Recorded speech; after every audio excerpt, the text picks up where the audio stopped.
Imagine standing in a city square at dawn. The air carries the scent of spices you've never encountered before. Cardamom mixed with something sharper, something that doesn't exist in any market today. Around you, thousands of people move through their morning routines. A merchant unfolds colored fabric that catches the light in ways modern textiles never do. Children chase each other between stone columns carved with symbols no living person can read. In the corner, 3 scholars argue passionately in a language that sounds like music, their hands gesturing at scrolls filled with mathematics we've forgotten how to solve. This city is alive. It thrums with knowledge, with art, with the accumulated wisdom of centuries. The architecture alone represents engineering that won't be matched for another 1,000 years. The medical texts in that library contain treatments that actually work, preserved through generations of careful observation. The astronomical charts map star patterns with precision that seems impossible without modern instruments. Now imagine this, in 3 generations it is all gone, not conquered, not gradually declined, simply erased. The buildings crumble back into the earth, the language dies with the last elder who remembers how to speak it. The scrolls burn or rot or get used as scrap by people who can't read them anymore. The spices stop growing because no one remembers how to cultivate them. The children's games are forgotten. The scholars' debates vanish into silence. And within a few more generations, even the memory that this city existed fades completely. 1,000 years later, someone builds a farm where that square once stood. They never know that beneath their plow, there are layers of civilization. They never suspect that the strange-shaped stones they occasionally dig up were once part of temples, libraries, observatories. The land itself forgets. Right now, beneath your feet, there could be the remains of a civilization so advanced, so sophisticated, that it would rewrite everything we think we know about human history. But we'll never find it, because some civilizations don't just fall, they're erased. This has happened before, not once or twice, but potentially hundreds of times throughout human existence. We know it has happened because occasionally, by pure accident, we stumble onto evidence of civilizations that were completely unknown to us. Cities that thrived for centuries, leaving massive structures, intricate art, written languages, and yet they vanished so thoroughly that not even their neighbors remembered their names. Think about what that means. Think about a civilization of 5 million people, spanning an area the size of modern France, existing for 800 years, and then becoming so invisible to history that future archaeologists argue about whether they even existed at all. Their poets wrote epics, their mathematicians solved problems we're still working on, their artists created beauty that made people weep, their children played games and fell in love and wondered about the stars, all of it gone. Not just the physical traces, but the memories, the stories, the very knowledge that they once walked this earth. How many languages have fallen silent with no one left to speak them? How many philosophies have been lost, taking with them unique ways of understanding existence? How many technologies were developed, perfected, then forgotten completely when the people who understood them died without passing the knowledge on? We stand on layers of vanished worlds. The ground beneath every city, every field, every forest might contain evidence of peoples we'll never know, and the truly haunting part isn't what we've lost, it is what we don't even know we've lost. But what does it actually mean to be erased from history? When historians say a civilization has fallen, they usually mean something specific. Rome didn't disappear, it declined over centuries, leaving behind roads, aqueducts, literature, laws, and 1,000 years of documented influence on every culture that followed. The Maya didn't vanish either. Their cities were abandoned, but the people survived. Their descendants still speak Mayan languages, and their codices, though tragically few, still exist for us to study. But erasure is something else entirely. Erasure means no roads leading to your cities, no texts in your language, no descendants who remember your name. Erasure means that if someone in the future digs where your civilization once stood, they find nothing conclusive enough to even prove you existed. Or worse, they find something, but it is so fragmentary and mysterious that it raises more questions than answers, leaving future archaeologists to argue for centuries about whether you were real or mythological.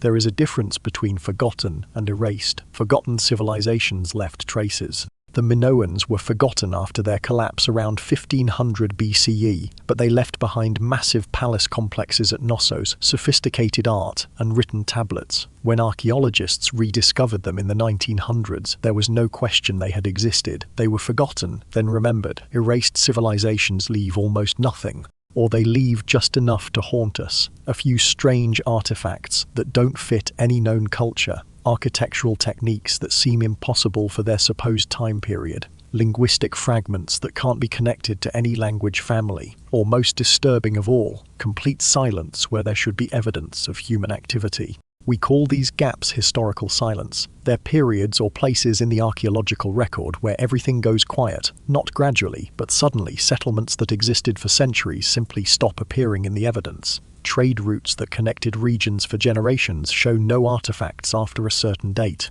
Written records from neighboring civilizations stop mentioning certain peoples or places as if they never existed. Physical erasure happens when every building is destroyed, every monument toppled, every text burned. Cultural erasure happens when languages are forbidden, traditions outlawed, names replaced. But the deepest form is memorial erasure, when even the knowledge that you once existed is wiped from human consciousness.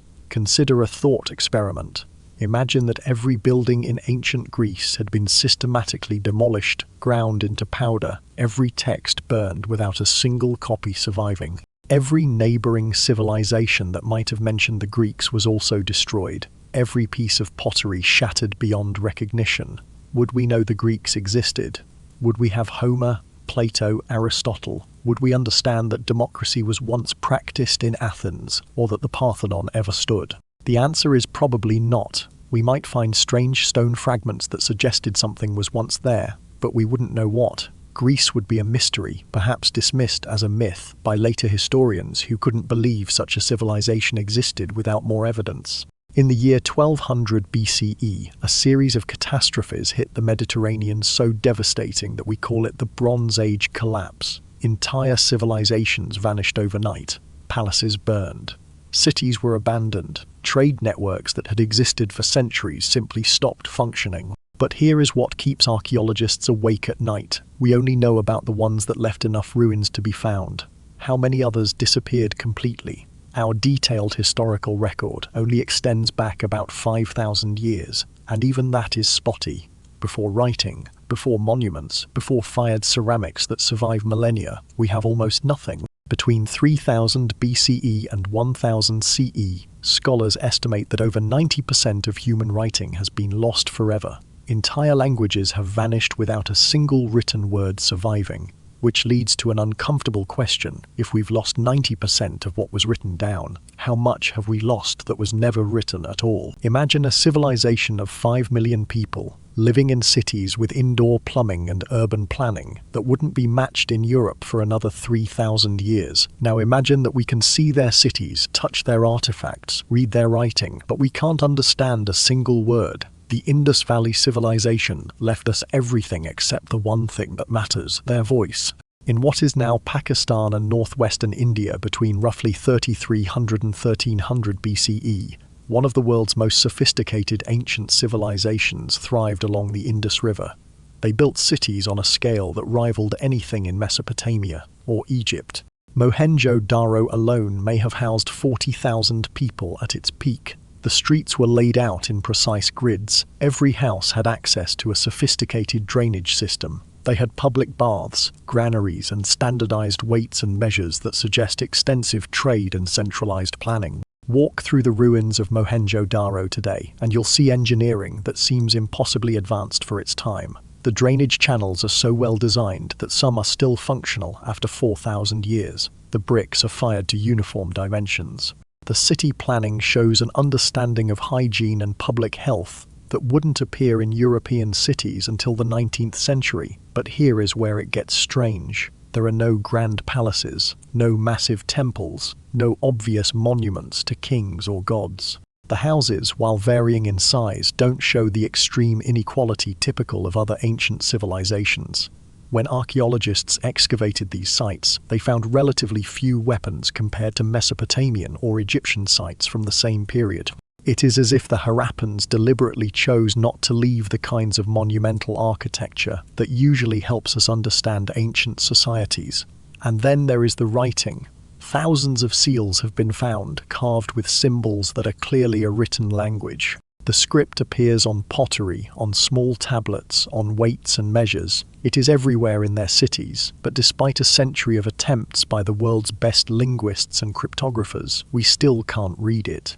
The Indus script remains one of archaeology's great unsolved mysteries, which means we don't know what they called themselves. We don't know what gods they worshipped, if any. We don't know what stories they told their children. We don't know their laws, their poetry, their history, or their understanding of the world.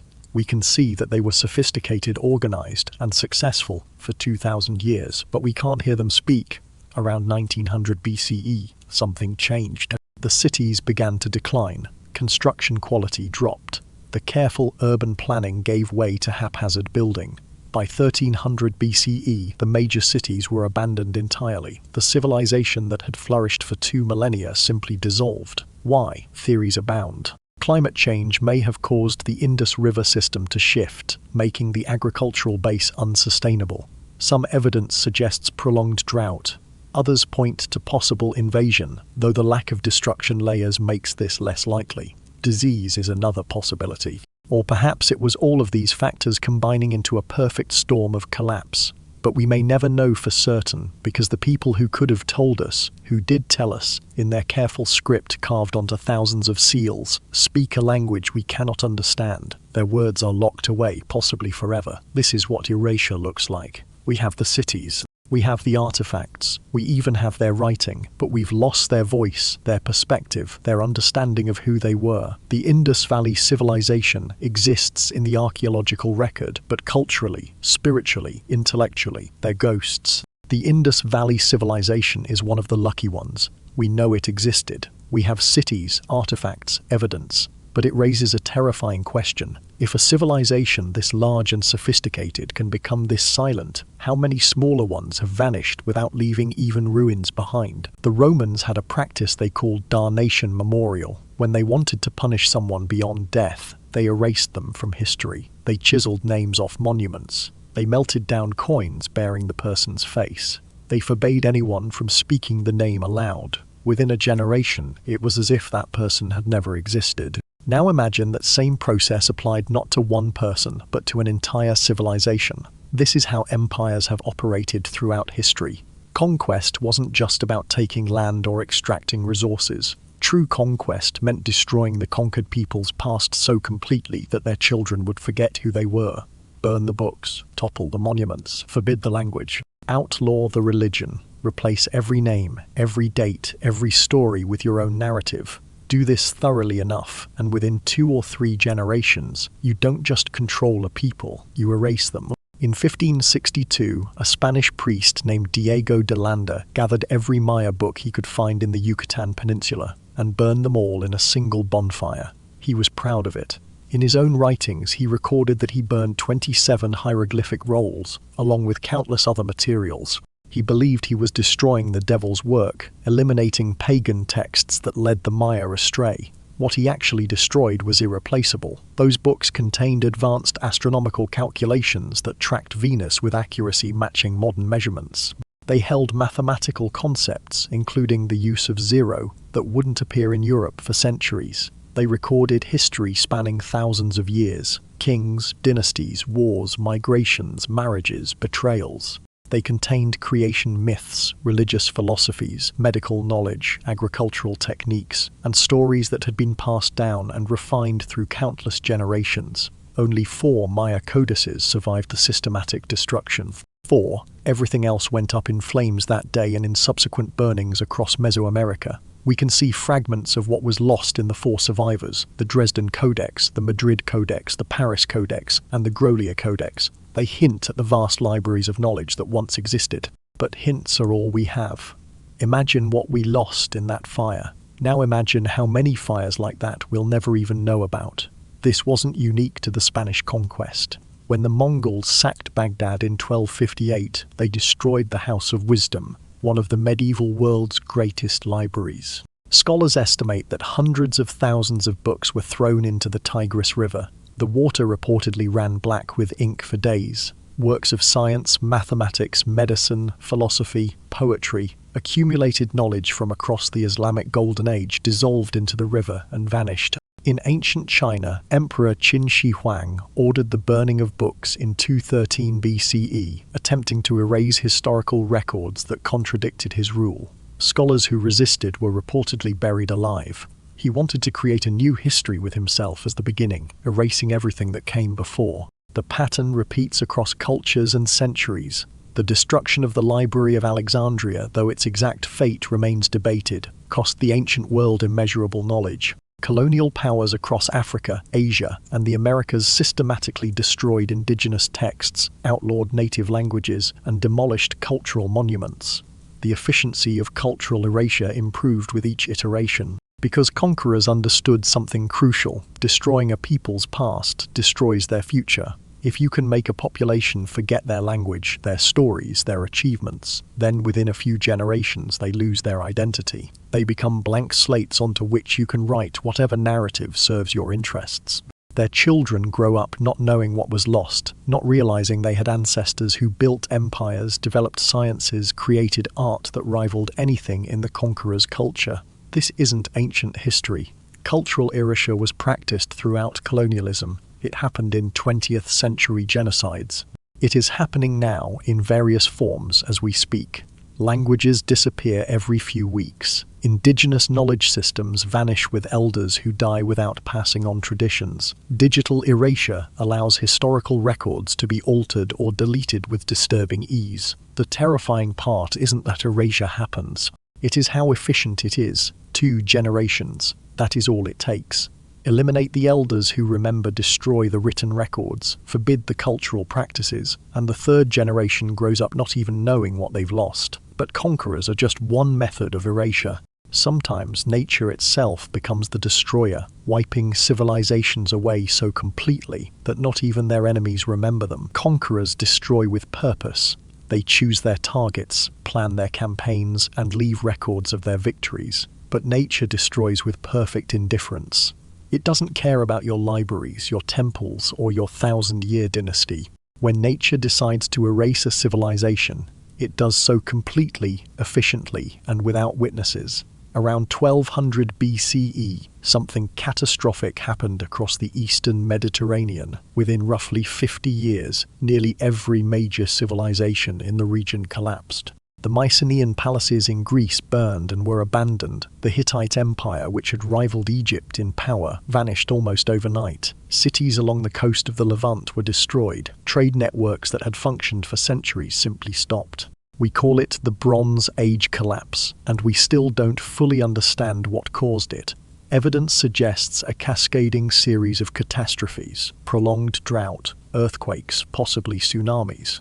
Crop failures led to famine. Famine led to migration. Migration led to conflict. The complex interconnected systems that supported Bronze Age civilizations unraveled like a thread being pulled from woven cloth. But here is what haunts archaeologists. We only know about the civilizations that left enough ruins to study. How many smaller societies dependent on the same failing climate and collapsing trade networks vanished so completely that we'll never find evidence they existed?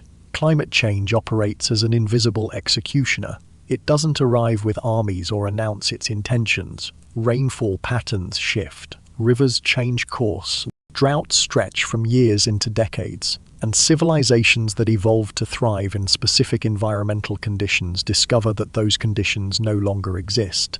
In the American Southwest, the ancestral Pueblones built remarkable cliff dwellings and maintained extensive trade networks across hundreds of miles. Their societies flourished for centuries. Then, around 1300 CE, they abandoned their cities. The cliff dwellings at Mesa Verde, Chaco Canyon, and dozens of other sites were left empty. When Spanish explorers arrived 2 centuries later, they found magnificent ruins but no inhabitants. The evidence points to a mega-drought that lasted decades. When the rains don't come, when crops fail year after year, when the wells run dry, sophisticated civilizations collapse back into smaller, nomadic groups. The descendants survived, but the civilization, the concentrated culture, the monumental architecture, the complex social organization was erased. Volcanic eruptions add another dimension of terror. Around 1600 BCE, the island of Thera, known today as Santorini, exploded in one of the largest volcanic eruptions in human history. The blast was heard across the Mediterranean. Ash fell across hundreds of miles. Tsunamis radiated outward, striking coastal settlements with walls of water dozens of feet high. The Minoan civilization on Crete, one of the Bronze Age's most sophisticated cultures, never fully recovered. Their coastal cities were destroyed. Their trade networks collapsed. Within a few generations, the Minoans faded from history. The eruption buried entire settlements under meters of volcanic ash, preserving them like Pompeii, but also erasing them from immediate human access for millennia. In the year 535 CE, witnesses around the world reported that the sun dimmed. For 18 months, it barely shone. Byzantine historians described it. Chinese records mention it. Irish chronicles note the failure of bread. Crops failed. Empires collapsed. People starved. We still don't know what caused it. Possibly a massive volcanic eruption, possibly a comet strike. But here is what terrifies historians. We only know about this event because some civilizations survived to write about it. How many others didn't survive? How many civilizations ended in those 18 months, leaving no one to remember them? Natural disasters don't just kill people. They destroy the infrastructure of memory. Libraries flood. Monuments crack and crumble in earthquakes. Oral traditions die with the elders who held them. When an entire generation is wiped out by famine or disease following environmental catastrophe, the knowledge they carried vanishes with them. Recent discoveries reveal how thorough nature's erasure can be. Satellites have found cities buried under desert sand. Submarines have discovered settlements drowned by rising sea levels after the last ice age. Ground-penetrating radar reveals structures under meters of volcanic ash or jungle overgrowth. These civilizations weren't conquered, they were simply buried, their existence hidden until modern technology accidentally revealed them. Nature doesn't negotiate. It doesn't care about your achievements or your legacy, and it leaves no written record of what it destroyed. But nature is indiscriminate, it destroys without intent. There is a third method of erasure, more insidious than conquest, more complete than natural disaster, the erasure that comes from within when a civilization erases itself. Sometimes the most complete erasure comes not from invaders or natural disasters, but from something far more mysterious, civilizations erasing themselves.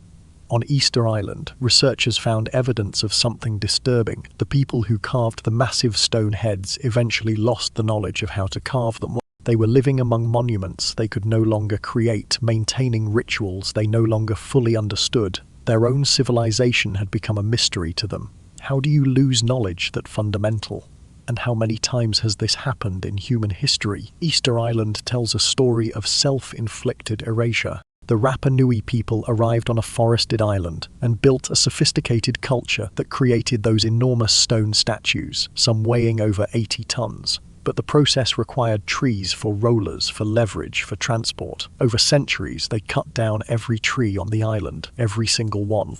When the last tree fell, their civilization couldn't sustain itself. Without wood for boats, they couldn't fish in deeper waters. Without forest, the soil eroded. Crop yields dropped. The population that had peaked at perhaps 15,000 crashed to a few thousand. And in the chaos of collapse, they lost the knowledge of how their ancestors had accomplished their greatest achievements. By the time Europeans arrived in 1722, the islanders couldn't explain how the statues were carved or moved. The knowledge had vanished within a few generations. But Easter Island represents just one type of internal erasure. Sometimes civilizations don't collapse. They transform so completely that their previous identity simply evaporates.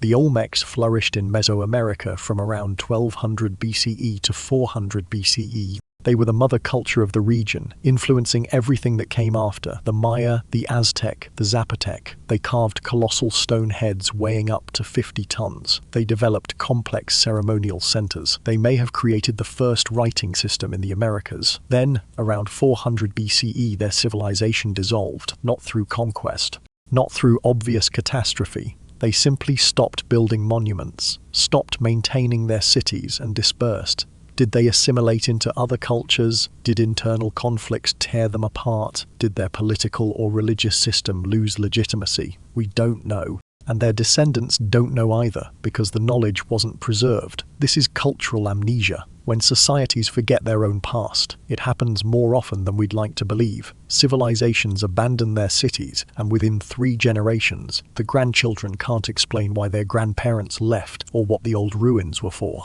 Writing systems fall out of use, and within a century no one can read the inscriptions their ancestors carved. We see this pattern in dark ages throughout history.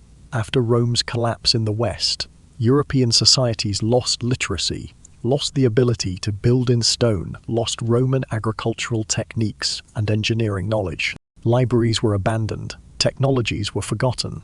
It took centuries to rediscover or reinvent what had been common knowledge 500 years earlier. The Greek Dark Age following the Bronze Age collapse saw the loss of writing entirely. Linear B script was forgotten. For 400 years, Greece was essentially illiterate. When writing returned, it was a completely different system borrowed from the Phoenicians. Everything written in Linear B administrative records, religious texts, literature, was lost because no one remembered how to read it. This is the fragile nature of civilizational memory. Without deliberate preservation, without writing, without institutions dedicated to maintaining knowledge, even the most profound achievements can be forgotten in a handful of generations.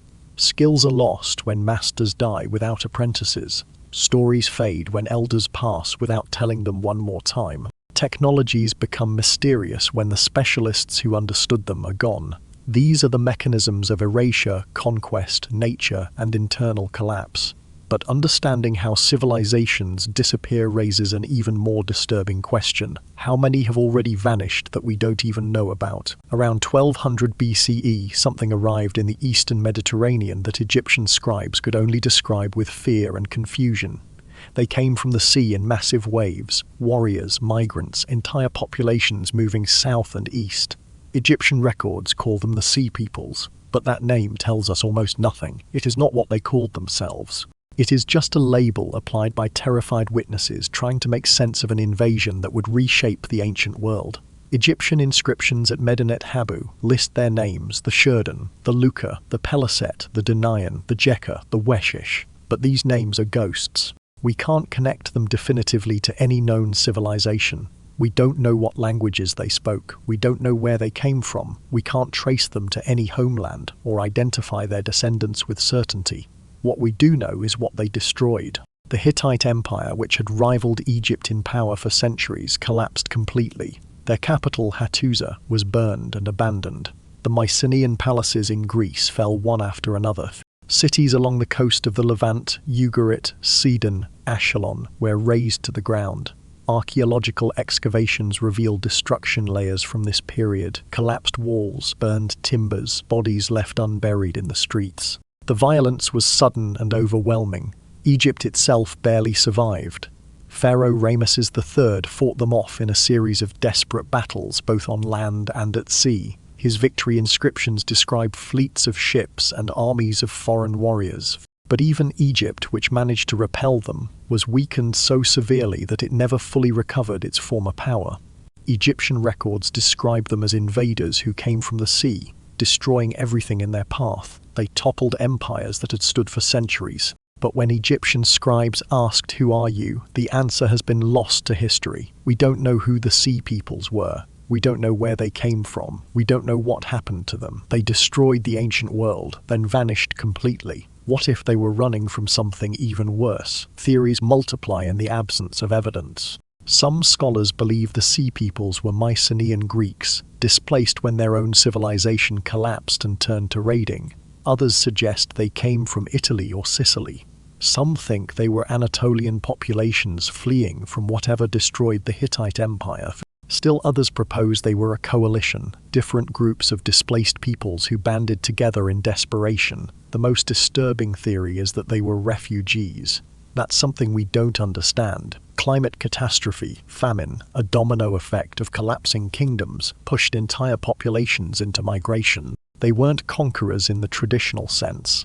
They were survivors trying to find somewhere, anywhere that could support them, and in their desperation they tore down the Bronze Age world. Then they vanished. Within a few generations after the chaos of 1200 BCE, the Sea Peoples disappear from the historical record. Did they settle and assimilate into the societies they invaded? Did they die out? Did they return to homelands that no longer exist? We don't know. Here is what makes this so haunting. The Sea Peoples were powerful enough to destroy empires, to change the course of history, to bring down civilizations that had endured for centuries. They were numerous enough to field armies and fleets. They were organized enough to coordinate attacks across hundreds of miles of coastline. Yet they've been erased from history more completely than the empires they destroyed. We know the Hittites existed because they left cities, tablets, treaties, and monuments. We know about Mycenaean Greece because of palace archives and gold burial masks, but the Sea Peoples who toppled both of these civilizations left almost nothing. No cities we can definitely attribute to them, no clear descendants, no texts in their own words. They exist only as names in other people's records and destruction layers in archaeological sites. They're defined entirely by what they destroyed, not by who they were. This raises terrifying questions about erasure. If a group powerful enough to end the Bronze Age can vanish so completely that we can't even identify them, what else have we lost? What other major players in human history have been erased so thoroughly that we don't even know they existed? The Sea Peoples destroyed known civilizations and then vanished. But sometimes, civilizations vanish before they can even be conquered, disappearing so completely that we only find their traces by accident. In 1994, a Kurdish shepherd in southeastern Turkey was walking his flock across a hill that locals had known for generations. There was nothing remarkable about it, just another low rise in the landscape covered in scattered stones. But one of those stones caught his attention. It wasn't natural, it had been carved. When archaeologists investigated, they found something that shouldn't exist. Beneath that hill lay a massive temple complex built 11,600 years ago. Göbekli Tepe predates Stonehenge by 6,000 years. It predates the pyramids of Egypt by 7,000 years. It predates agriculture, pottery, and writing. According to everything we thought we knew about human civilization, the people who built Göbekli Tepe should have been simple hunter-gatherers, living in small bands, focused entirely on survival.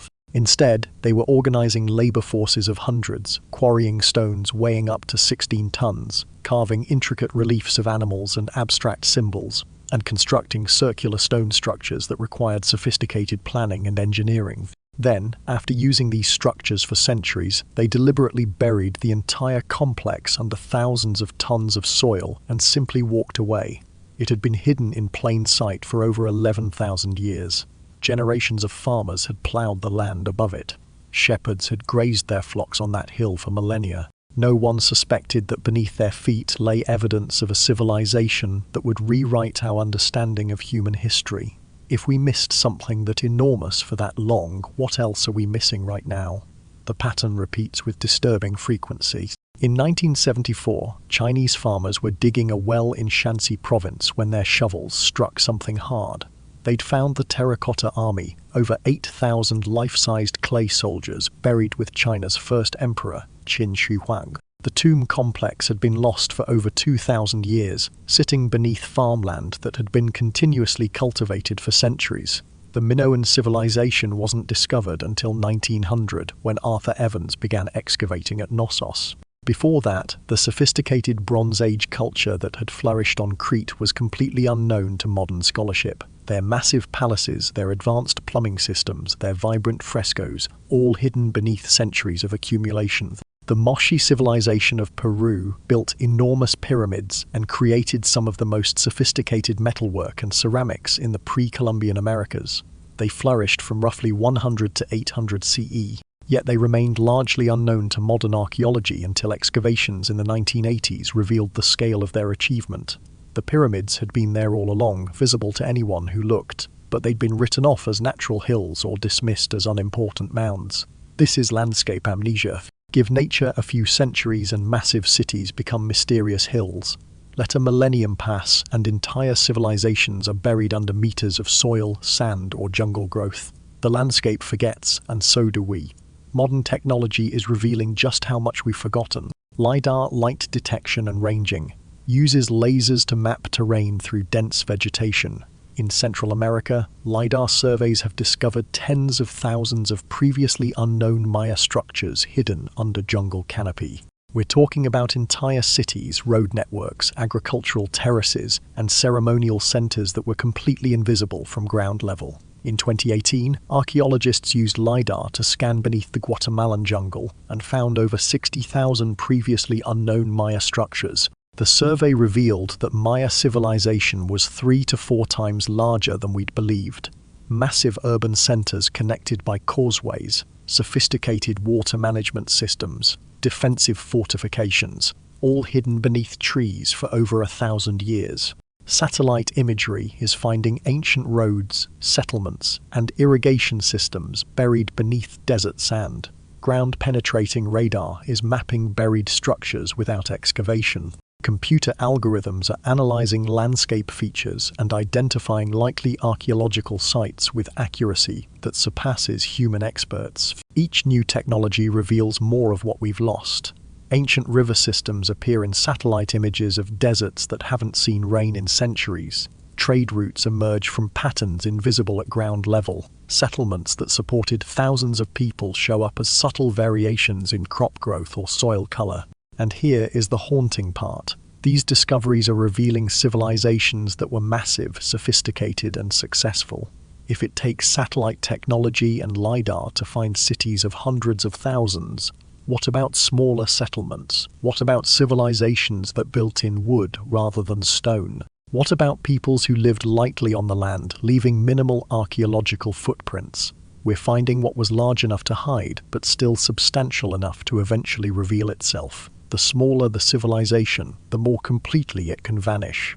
These civilizations were fortunate. They left monuments large enough to eventually be found. But what about civilizations that left nothing but whispers in myths? Stories so ancient that we can't tell where history ends and fantasy begins. Around 360 BCE, the Greek philosopher Plato wrote about a civilization called Atlantis. He was specific about the details. It was an island nation beyond the Pillars of Hercules, larger than Libya and Asia combined. Its people built concentric rings of water and land around a central citadel. They possessed advanced technology and governed a vast empire. Then, around 9600 BCE, in a single day and night, the entire civilization sank beneath the waves and vanished. For 2400 years, scholars have debated what Plato meant. Was it pure allegory, a philosophical thought experiment about hubris and divine punishment? Was it a distorted memory of the Minoan civilization on Crete, destroyed when Thera erupted around 1600 BCE? Was it based on some real catastrophe that destroyed a sophisticated culture? The details exaggerated and mythologized through centuries of retelling? We may never know. But the story has persisted longer than many actual civilizations have existed, which suggests it touches something deep in human consciousness. The fear of total erasure. The possibility that advanced societies have risen and fallen before, leaving nothing but fragments of memory that we've dismissed as fantasy. Atlantis isn't alone in the realm of mythological civilizations. Ancient Greek texts mention the Hyperboreans, a blessed people living beyond the north wind in a land of eternal spring. Egyptian records frequently reference the land of Punt, source of precious incense and exotic goods. But archaeologists still haven't definitively located it despite centuries of searching. Biblical texts describe Ophir, the mysterious source of King Solomon's gold, but its location has been lost to time. Some 19th century scholars proposed Lemuria or Mu as lost continents in the Pacific or Indian Ocean, though modern geology has thoroughly discredited those ideas. The question becomes, how do we approach these stories? Most are clearly mythology, elaborated, exaggerated, mixed with supernatural elements. But mythology doesn't emerge from nothing. Stories get told and retold because they mean something to the people telling them. Sometimes that meaning is purely symbolic. But sometimes, buried beneath layers of embellishment, there is a kernel of historical truth. Oral traditions can preserve remarkably accurate information across thousands of years. Australian Aboriginal stories describe coastal landscapes and landmarks that exist today beneath the ocean, drowned by sea level rise after the last ice age. Marine archaeologists have confirmed these stories, finding the described features exactly where the traditions said they would be, 300 feet underwater, unchanged for 10,000 years. Which raises the question, if oral traditions can preserve accurate geographical information for 10 millennia, what else might they preserve? Could stories of vanished civilizations contain distorted memories of real peoples and places? For thousands of years, scholars dismissed the story of Troy as pure fantasy, a city that never existed outside of Homer's imagination. The Trojan War was poetry, not history. Then, in 1870, an amateur archaeologist named Heinrich Schliemann took Homer's descriptions, literally dug where the epic said Troy should be, and found it. The myth was real. The city had existed, been destroyed, been rebuilt multiple times across centuries. Which raises an uncomfortable question. How many other myths are actually the last remaining memories of civilizations we've dismissed as fantasy? The ruins of Angkor Wat in Cambodia were never actually lost. Local people knew about them. Buddhist monks maintained shrines there, and the temples were marked on maps. They were only lost to Western scholarship, which had assumed such sophisticated architecture couldn't exist in Southeast Asian jungles. When European explorers discovered them in the 1800s, they were rediscovering what locals had never forgotten. This is the frustration historians face with mythological references. When does a persistent story deserve serious investigation? When do we move from dismissing something as fantasy to considering it might contain historical truth? The line isn't clear, and getting it wrong means either wasting resources chasing fiction or dismissing real history as myth. Some scholars now believe that flood myths appearing in cultures worldwide might preserve memories of the rapid sea level rise at the end of the Ice Age when coastlines were drowned and coastal settlements lost. The details are mythologized, divine punishment, world-ending catastrophe, but the core event may be real. The land of Punt remains frustratingly elusive despite appearing in Egyptian texts for over 1,000 years. They traded with it regularly. They knew where it was. But we don't, and we may never definitively locate it.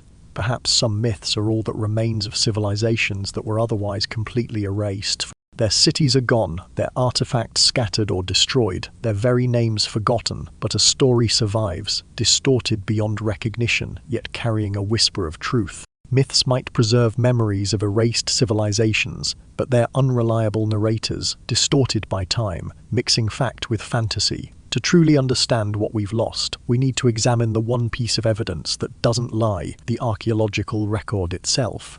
And what it reveals is terrifying. Archaeologists estimate that we've excavated less than 1% of ancient Egypt's archaeological sites. Egypt, one of the most extensively studied civilizations in history, where we've been digging for over 200 years. If we've only scratched the surface in Egypt, imagine what we're missing everywhere else. The archaeological record isn't a window into the past, it is a keyhole. Think about what that means. Everything we know about human history before modern times comes from that 1%. Every museum, every textbook, every confident statement about how ancient peoples lived, all of it based on a tiny fraction of what once existed. We're trying to understand thousands of years of human civilization from fragments, so incomplete that calling them fragments is generous. The gaps in our knowledge aren't random. They follow patterns that reveal just how much we've lost. Between 1200 and 900 BCE, the Eastern Mediterranean enters what historians call the Greek Dark Age. Written records that had been common for centuries almost completely disappear. The sophisticated palace economies of Mycenaean Greece collapse, and literacy vanishes for 400 years. When writing returns, it is a completely different system. Everything written during the Bronze Age, administrative records, religious texts, literature, history gone. We know the Dark Age happened because we can see the gap in the record, but we can barely glimpse what was lost in it. China's historical records show similar gaps during dynastic transitions, entire periods where the documentation becomes sparse or disappears entirely. Wars burn libraries. New dynasties destroy records of previous rulers. Centuries of accumulated knowledge vanish because someone decided the past needed to be erased, or simply didn't prioritize its preservation. In North America, pre-Columbian civilizations built massive earthworks, mounds requiring millions of hours of coordinated labor, sophisticated astronomical alignments, complex settlements supporting thousands of people. but they left minimal written records, or at least none that survived in forms we can read. We can see the physical evidence of their sophistication, but we've lost their voices, their stories, their understanding of what they built and why. The problem is material. Most of what ancient peoples created was organic. Papyrus rots, bamboo decays, wood burns or decomposes, cloth disintegrates. These materials only survive in exceptional conditions, Egyptian deserts so dry that nothing decays, or anaerobic bogs where oxygen can't reach to break things down. Everywhere else, the organic record disappears within decades or centuries. Catastrophic events accelerate the loss. When libraries burn, millennia of accumulated knowledge can vanish in hours. When rivers flood, clay tablets dissolve back into mud. When cities are sacked, scrolls are destroyed deliberately or lost in chaos. The Library of Alexandria, the House of Wisdom in Baghdad, the Maya codices, these weren't gradual losses.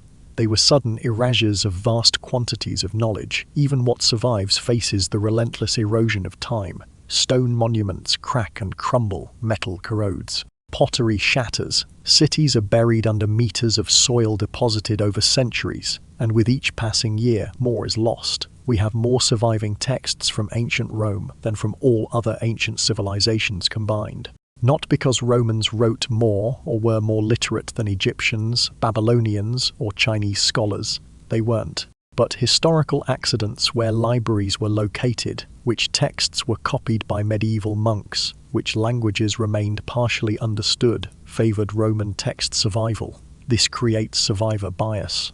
We know disproportionately more about civilizations that built in stone, lived in dry climates, or used durable materials like bronze and ceramics. Civilizations that built primarily in wood, lived in tropical environments where everything decays rapidly, or used organic materials for everything have left far less trace. This doesn't mean they were less sophisticated. It means they're less visible to us. Recent technology is revealing how biased our understanding has been. LiDAR scans of Central American jungles have shown that Maya civilization was 3 to 4 times larger than archaeologists believed. The sophisticated cities, the complex agricultural systems, the extensive road networks, they were there all along, hidden under forest canopy. Our traditional understanding was seeing perhaps 5% of what actually existed. If we missed 95% of Maya civilization, despite actively looking for it, what have we missed in places we haven't looked? What civilizations existed in environments where preservation is poor, in regions we've never properly surveyed, in time periods we've barely studied? The gaps in the archaeological record are troubling enough. But sometimes we find evidence that doesn't fit into any known civilization, artifacts and structures that suggest something existed, but we can't identify what. In 1900, divers exploring a shipwreck off the coast of Greece found something that shouldn't exist. Among the amphorae and marble statues, they pulled up a corroded lump of bronze. When researchers cleaned it and studied it closely, they discovered something impossible. A device with dozens of precise bronze gears, calculating astronomical positions with stunning accuracy. It was built around 100 BCE. Nothing even close to its complexity appeared again until the 1400s ca 1500 years later. The Antikythera mechanism can predict eclipses, track the Olympic Games cycle, and model the irregular orbit of the moon. It required knowledge of differential gearing that historians didn't think existed until medieval European clocks. For decades after its discovery, scholars couldn't believe it was genuine because it was too advanced for its time. If the ancient Greeks could build this, and then the knowledge was completely lost, what else did ancient civilizations know that we've forgotten? The mechanism sat in a museum for decades before anyone understood what it actually was. X-ray imaging in the 1970s finally revealed its internal complexity, which raises an uncomfortable question. How many other artifacts sit in museums, their true nature unrecognized because they seem impossible? In 1936, German archaeologist Wilhelm Koenig found clay jars near Baghdad containing copper cylinders and iron rods. When filled with acidic liquid, they produce a small electrical current. The purpose remains debated. Some researchers believe they were used for electroplating gold onto silver, while others dismiss them as simple storage containers. But the possibility that ancient Mesopotamians understood basic electrical principles challenges assumptions about technological development. The Piri-Reis map, created in 1513 by an Ottoman admiral, shows the coastline of South America and what appears to be Antarctica with remarkable accuracy. Antarctica wasn't officially discovered until 1820. Piri-Reis noted that he copied his map from older sources, some dating back centuries or more. Were ancient mariners mapping coastlines we assume were unknown to them, or is the resemblance to Antarctica coincidental? Then there are the megaliths that defy easy explanation. At Puma Punkek in Bolivia, massive stones weighing over 100 tons were moved to an altitude of 13,000 feet, then cut and fitted with precision that makes modern engineers uncomfortable. Some stones feature perfectly flat surfaces and precise 90-degree angles. They were shaped without metal tools or wheels. Sacsayhuaman in Peru features stones weighing up to 300 tons, fitted so precisely that you can't slide a knife blade between them. No mortar, no metal clamps, just stones shaped to fit together with tolerances that modern construction would struggle to match. The foundation stones at Baalbek in Lebanon include blocks weighing up to 1,000 tons. We don't fully understand how they were moved or placed with the technology supposedly available at the time. These aren't arguments for ancient aliens or lost super-civilizations. They're evidence that ancient peoples possessed knowledge and techniques we don't fully understand. Knowledge that, in many cases, was lost when those civilizations collapsed. Göbekli Tepe demonstrated that hunter-gatherers 11,600 years ago could organize massive construction projects requiring sophisticated planning and hundreds of laborers. They carved detailed reliefs, moved multi-ton stones, and created structures that lasted millennia without agriculture, without cities, without any of the social organization we thought was necessary for such achievements. If pre-agricultural peoples could do that, what else were they capable of that left no trace? Human progress isn't linear. We assume knowledge accumulates steadily, each generation building on the last. But the archaeological record tells a different story. Knowledge appears, flourishes, then vanishes. Technologies are developed, perfected, then forgotten. Mathematics is discovered, then lost for centuries until someone rediscovers the same concepts independently. Roman concrete was so durable that the Pantheon's dome still stands after 2,000 years. The formula was lost for over a millennium. We're only now beginning to understand what made it so superior to modern concrete. Damascus steel blades had properties we still can't fully replicate. Greek fire burned on water, terrifying naval enemies for centuries, but the exact formula died with the Byzantine Empire. These aren't myths or legends. They're documented technologies that existed, worked, and then vanished from human knowledge. These anomalies suggest that ancient civilizations were more sophisticated than we often assume. But physical artifacts, no matter how mysterious, can be studied and analyzed. There is another kind of evidence that is even more frustrating. The traces left in later civilizations' records, references to peoples and places that no longer exist. The Etruscans built cities across northern Italy for over 500 years before Rome rose to dominance. They developed sophisticated art, complex religious practices, and engineering techniques that Romans later adopted. Their tombs reveal wealth and refinement. Their influence on early Roman culture was profound and acknowledged. Yet we know almost nothing about them from their own perspective. Thousands of Etruscan inscriptions survive, but most are brief funerary texts. Only a handful of longer texts exist, and scholars still struggle to fully understand the language. The vast majority of what we know about Etruscan civilization comes from Roman sources, outsiders describing a culture they were systematically replacing with their own. Romans wrote about the Etruscans, but the Etruscans can't speak for themselves. This is what historians call a cultural shadow. The civilization exists only as a silhouette in other people's histories. We know the outline but not the substance. We can see the shape but not the details. Ancient Near Eastern texts mention dozens of kingdoms and peoples, names appearing in trade records, diplomatic correspondence, military accounts. But we can't locate many of them. We can't match the names to archaeological sites. They exist only as references, shadows cast by civilizations that have otherwise vanished completely. Egyptian records describe trade with distant lands, partners who supplied exotic goods, enemies who threatened borders. Some we've identified, others remain mysteries. The land of Punt appears in Egyptian texts for over 1,000 years, clearly important enough to mount expensive expeditions to reach it, but scholars still debate its exact location. Chinese historical texts describe neighboring kingdoms, nomadic peoples, and trading partners throughout Central Asia. Some left archaeological traces we can connect to the written records.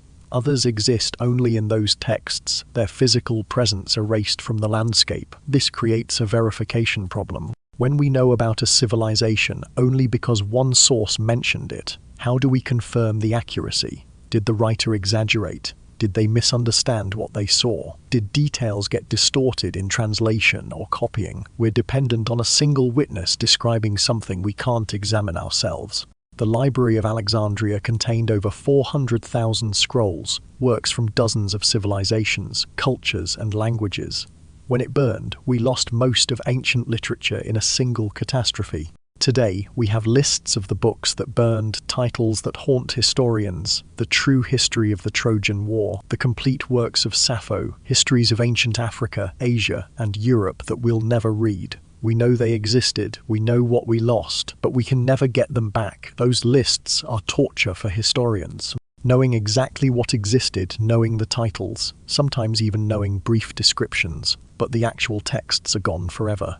Sappho was considered one of the greatest poets of antiquity. We have fragments, maybe 10% of her work, surviving only because later authors quoted her, the rest burned. The chain of transmission compounds the problem. When information passes through multiple cultures, each translation adds distortion.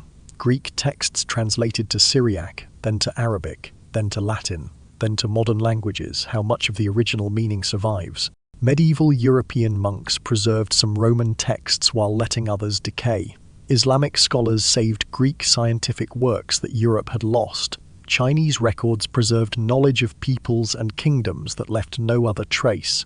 Each culture chose what seemed worth preserving and let the rest fade. Sometimes a civilization survives only because someone else found them interesting enough to write about, and what survived often tells us more about the observer than the observed. We know these civilizations existed. We sometimes know their names. We occasionally know fragments of their stories, but we can't hear their voices. We can't read their own accounts of who they were and what they believed.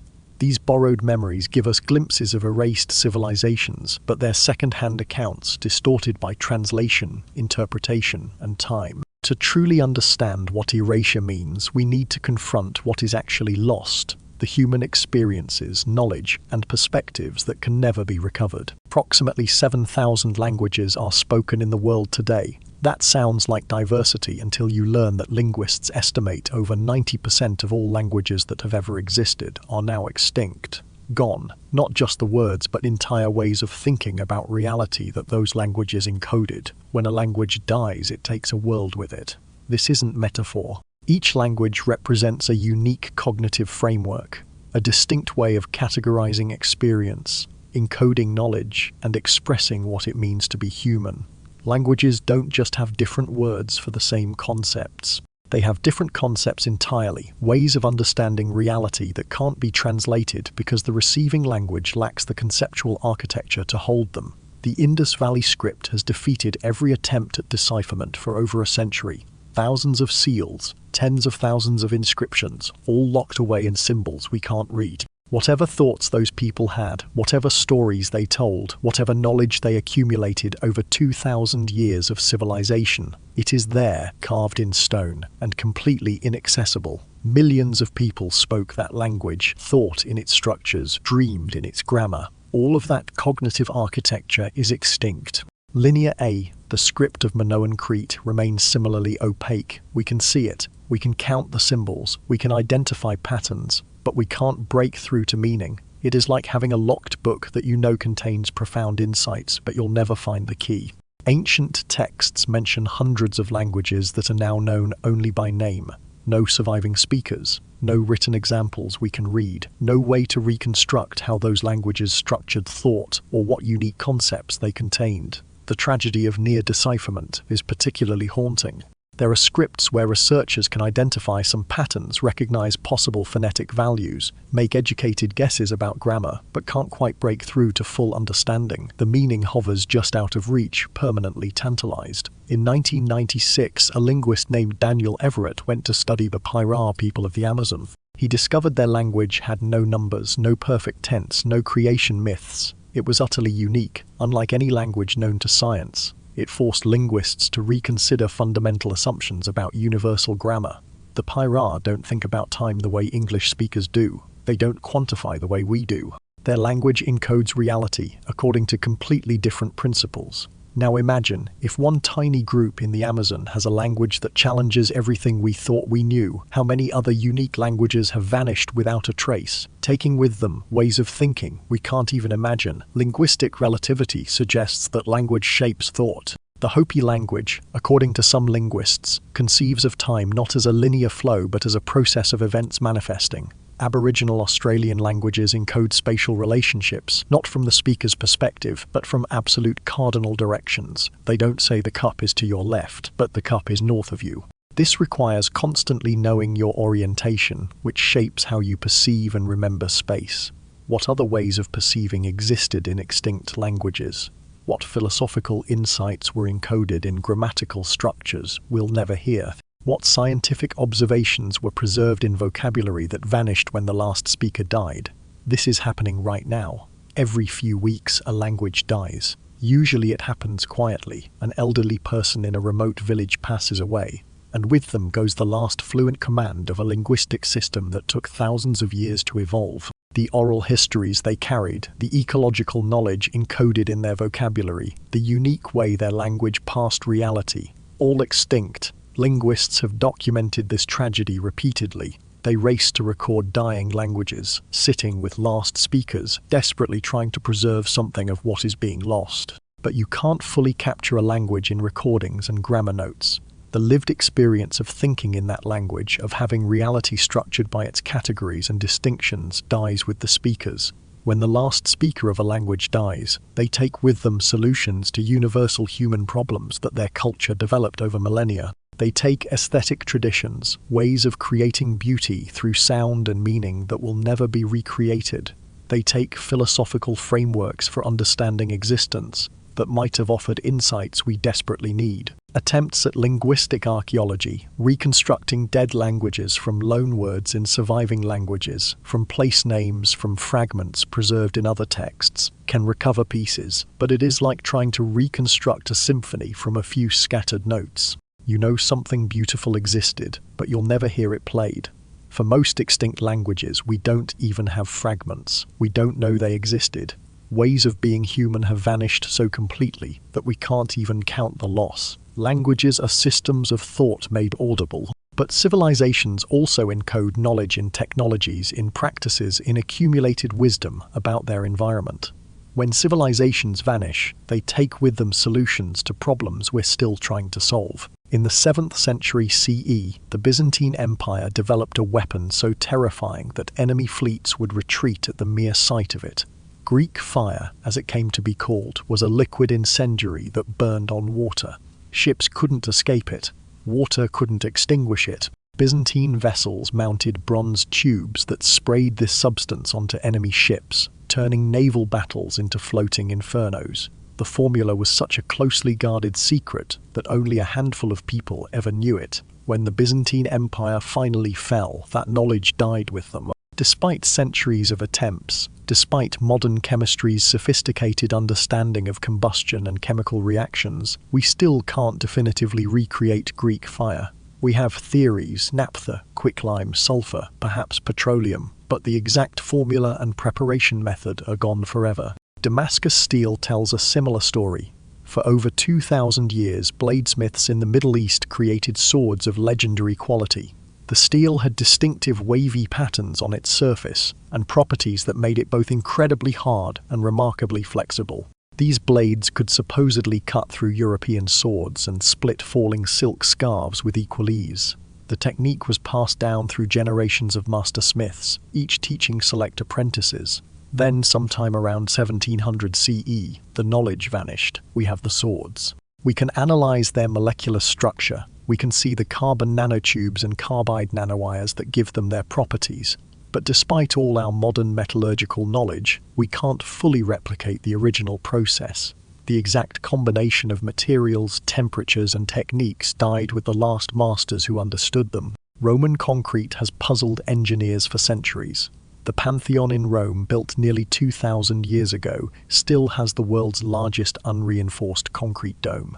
It has survived earthquakes, floods, and 2 millennia of weathering. Modern concrete begins degrading within decades. Roman marine concrete, used in harbors and seawalls, actually gets stronger over time in seawater. Our modern concrete dissolves. The Romans didn't write down the formula. It was passed through practical experience, master to apprentice. When Rome fell and the great building projects ended, the knowledge faded. For over 1,000 years, Europeans couldn't make concrete at all. They had to rediscover the principle from scratch. Only recently, through chemical analysis of surviving Roman structures, have we begun to understand what made their concrete superior.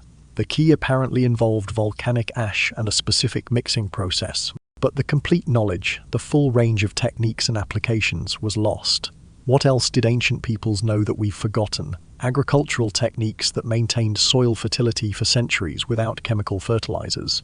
Water management systems that sustained cities in deserts. Astronomical observations that required centuries of precise record, keeping medical treatments using plants that may now be extinct, engineering methods for moving stones weighing hundreds of tons with only human and animal power, metallurgical processes we discover only by accident when analyzing ancient artifacts. When Rome collapsed in the West, European civilizations lost more than concrete. They lost Roman agricultural techniques, lost the ability to maintain extensive road networks, lost urban planning expertise that had supported cities of 1 million people. It took over 1,000 years to rebuild that knowledge base. When the Maya classic civilization collapsed, subsequent Mesoamerican cultures couldn't match Maya achievements in mathematics and astronomy. The knowledge didn't completely vanish.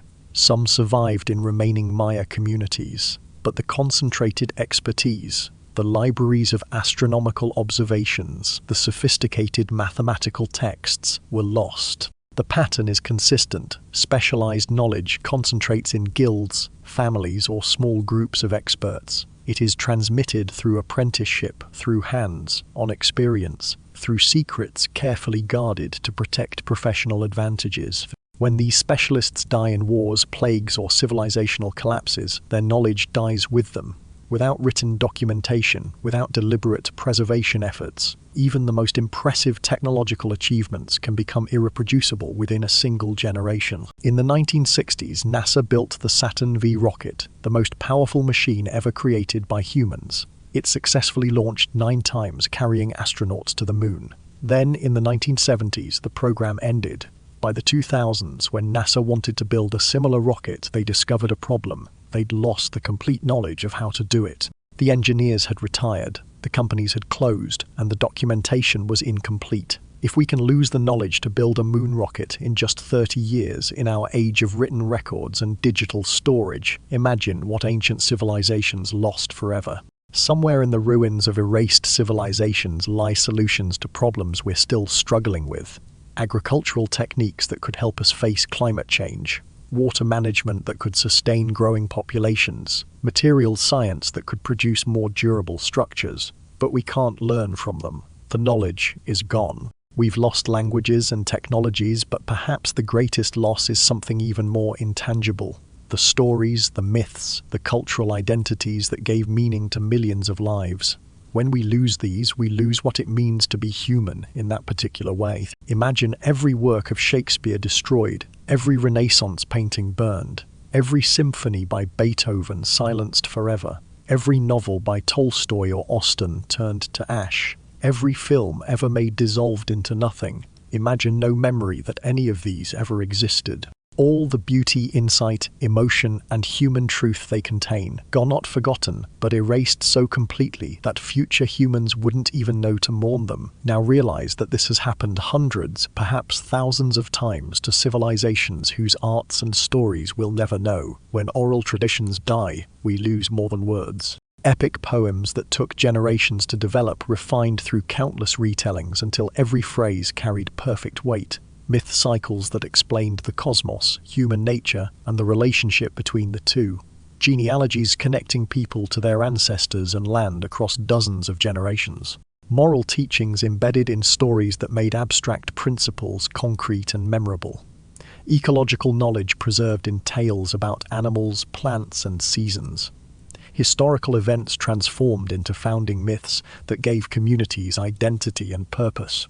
All of this vanishes when the last elder who remembers dies without passing it on. We have fragments that hint at the magnitude of loss. Sappho of Lesbos was considered one of the greatest poets of antiquity, her lyric verse praised for 2,000 years. We have perhaps 10% of her work surviving only as quotations in other authors' texts or words recovered from papyrus scraps. The rest is gone. Scholars read those fragments and mourn what we've lost. Entire poems complete cycles of work that contemporaries ranked alongside Homer. The Maya codices that survived Spanish destruction, only 4 of them, reveal sophisticated astronomy, complex calendar systems, historical narratives, and religious cosmology. They're beautiful, profound, and fragmentary. The thousands that burned contained unknown stories, sciences, wisdom accumulated over centuries. We'll never know what was written in those flames. When civilizations are erased, their gods die with them. Sacred sites become archaeological mysteries. Religious insights that gave meaning to millions of lives vanish. Sometimes fragments survive, incorporated into conquerors' faiths like theological palimpsests. Beliefs layered over older beliefs, creating syncretisms that preserve echoes of what was lost. But the full spiritual systems, the complete cosmologies, the nuanced theologies, those die. In the 1860s, a settler in California met an elderly Native American woman who was the last speaker of her language. She sang him a song in a language no living person could understand, a song her grandmother taught her from a culture that had been destroyed. When she died, that song died with her, and with it whatever story, whatever truth, whatever beauty it contained. How many songs like that have already faded into silence? How many ways of being human have we lost? For descendants of erased cultures, this isn't ancient history, it is living trauma. Native American peoples whose languages were forbidden in boarding schools, whose ceremonies were outlawed, whose children were taken and forced to forget. Aboriginal Australians whose Dreamtime stories were dismissed as primitive, whose connection to land was severed by displacement. African peoples whose cultures were destroyed by slavery and colonialism, whose histories were deliberately erased to dehumanize them. Elders in these communities work desperately to reconstruct what was almost destroyed. Languages are being revived from fragmentary records. Ceremonies are being pieced together from memories and anthropological notes. Stories are being retold, though pieces are missing. This is cultural death. Even when people biologically survive, if their language is forbidden, their practices outlawed, their stories untold, their civilization effectively dies. The people remain, but the cultural framework that made them who they were, the particular way they understood existence, expressed beauty, found meaning, that is erased. Linguists race to record dying languages. Anthropologists document endangered cultures. Communities work to revive nearly lost traditions. But we're in triage. We can't save everything. Much has already been irretrievably lost. Every erased civilization represents millions of individual human lives. People who loved and hoped and created. People who suffered and overcame. People who found meaning in their particular cultural framework, who saw beauty in specific forms, who understood truth through particular lenses. When that framework is erased, we don't just lose artifacts. We lose ways of being fully human. We've explored what has been lost: languages, technologies, stories, entire ways of being human. But this raises an urgent question. How do we even discover erased civilizations? How do archaeologists and historians recover knowledge from the silence? Imagine trying to reconstruct an entire novel when all you have are 3 random letters, a coffee stain, and the faint impression of words pressed onto a page beneath. That is archaeology when dealing with erased civilizations. You are working with absence as much as presence, silence as much as evidence. Modern archaeologists have learned to read what isn't there, a gap in settlement patterns where there should be continuity, a sudden shift in pottery styles suggesting population replacement, layers of ash indicating catastrophic fire, abandoned agricultural terraces revealing a society that vanished mid-harvest, ecological changes, pollen records showing cultivated plants suddenly reverting to wild species, marking the moment human presence ceased. This is detective work at the scale of millennia, piecing together stories from fragments, so incomplete that most of the narrative exists only in inference. Stratigraphy turns soil into a book. Each layer represents a chapter of human occupation. Archaeologists read these layers like pages, darker soil indicating organic decay, ash layers marking fires, changes in sediment revealing floods or abandonment. Radiocarbon dating provides timestamps, anchoring the sequence to actual years. But these techniques only work if something survives to analyze. DNA analysis of ancient remains has revolutionized our understanding of population movements. Genetic signatures reveal migrations, intermarriage, sudden population replacements that left minimal archaeological trace. Isotope analysis of bones and teeth shows what people ate, where they grew up, whether they moved during their lifetime. Chemical analysis of soils can detect human habitation, even when every structure has vanished. Concentrations of phosphates indicating waste disposal, traces of metals suggesting workshops, patterns of chemical signatures revealing buried roads. But the real revolution has come from seeing what is invisible at ground level. LiDAR, light detection and ranging, uses lasers fired from aircraft to map terrain through dense vegetation. The technology can penetrate jungle canopy and reveal the ground surface beneath, exposing structures that have been hidden for centuries. In 2018, archaeologists used LiDAR to scan beneath the jungle in Guatemala. In just a few days, they discovered over 60,000 previously unknown Maya structures, entire cities, fortresses, roads, and farms that had been hidden under forest canopy for over 1,000 years. The technology revealed that Maya civilization was 3 to 4 times larger than archaeologists had believed. If we were that wrong about one of the most studied civilizations in history, what else are we missing? Satellite imagery using different wavelengths detects buried structures invisible to the naked eye. Ancient roads show up as subtle variations in vegetation or soil moisture. Walls buried under sand appear as geometric patterns. Settlements reveal themselves through crop marks. Plants growing differently over buried structures than over undisturbed soil. Ground penetrating radar maps what is underground without excavation. Magnetometry detects buried metal and materials altered by fire. 3D modeling reconstructs fragmentary artifacts, showing what complete objects looked like before they shattered. Computer algorithms analyze patterns in archaeological data, identifying likely sites with accuracy exceeding human intuition. The work has become radically interdisciplinary. Geneticists track population movements through ancient DNA. Climatologists reconstruct weather patterns, revealing droughts or floods that might have triggered collapses. Botanists identify ancient crops from carbonized seeds or pollen. Computer scientists simulate ancient trade networks, testing hypotheses about how goods moved across continents. Linguists analyze place names, looking for traces of vanished languages preserved in the landscape itself. Each discovery reveals how much we've been missing. Sonar mapping has found ancient cities drowned off coastlines, submerged when sea levels rose after the Ice Age. Satellite analysis identified hundreds of unknown Roman forts across the Middle East. LiDAR surveys in Central America keep finding more cities, more roads, more evidence that our understanding of pre-Columbian population density was dramatically low. But there are limits. Funding constrains what gets excavated. Most identified sites go unstudied simply because there is no money. Development destroys sites before archaeologists can reach them. Political instability makes some of the world's richest archaeological regions inaccessible. Climate change accelerates destruction, coastal sites eroding, permafrost melting, and degrading what it once preserved. Extreme weather damaging structures that survived millennia. Even with all these technologies, with all this interdisciplinary expertise, we recover only fragments. We're finding more than ever before, but we're also realizing how much more remains hidden.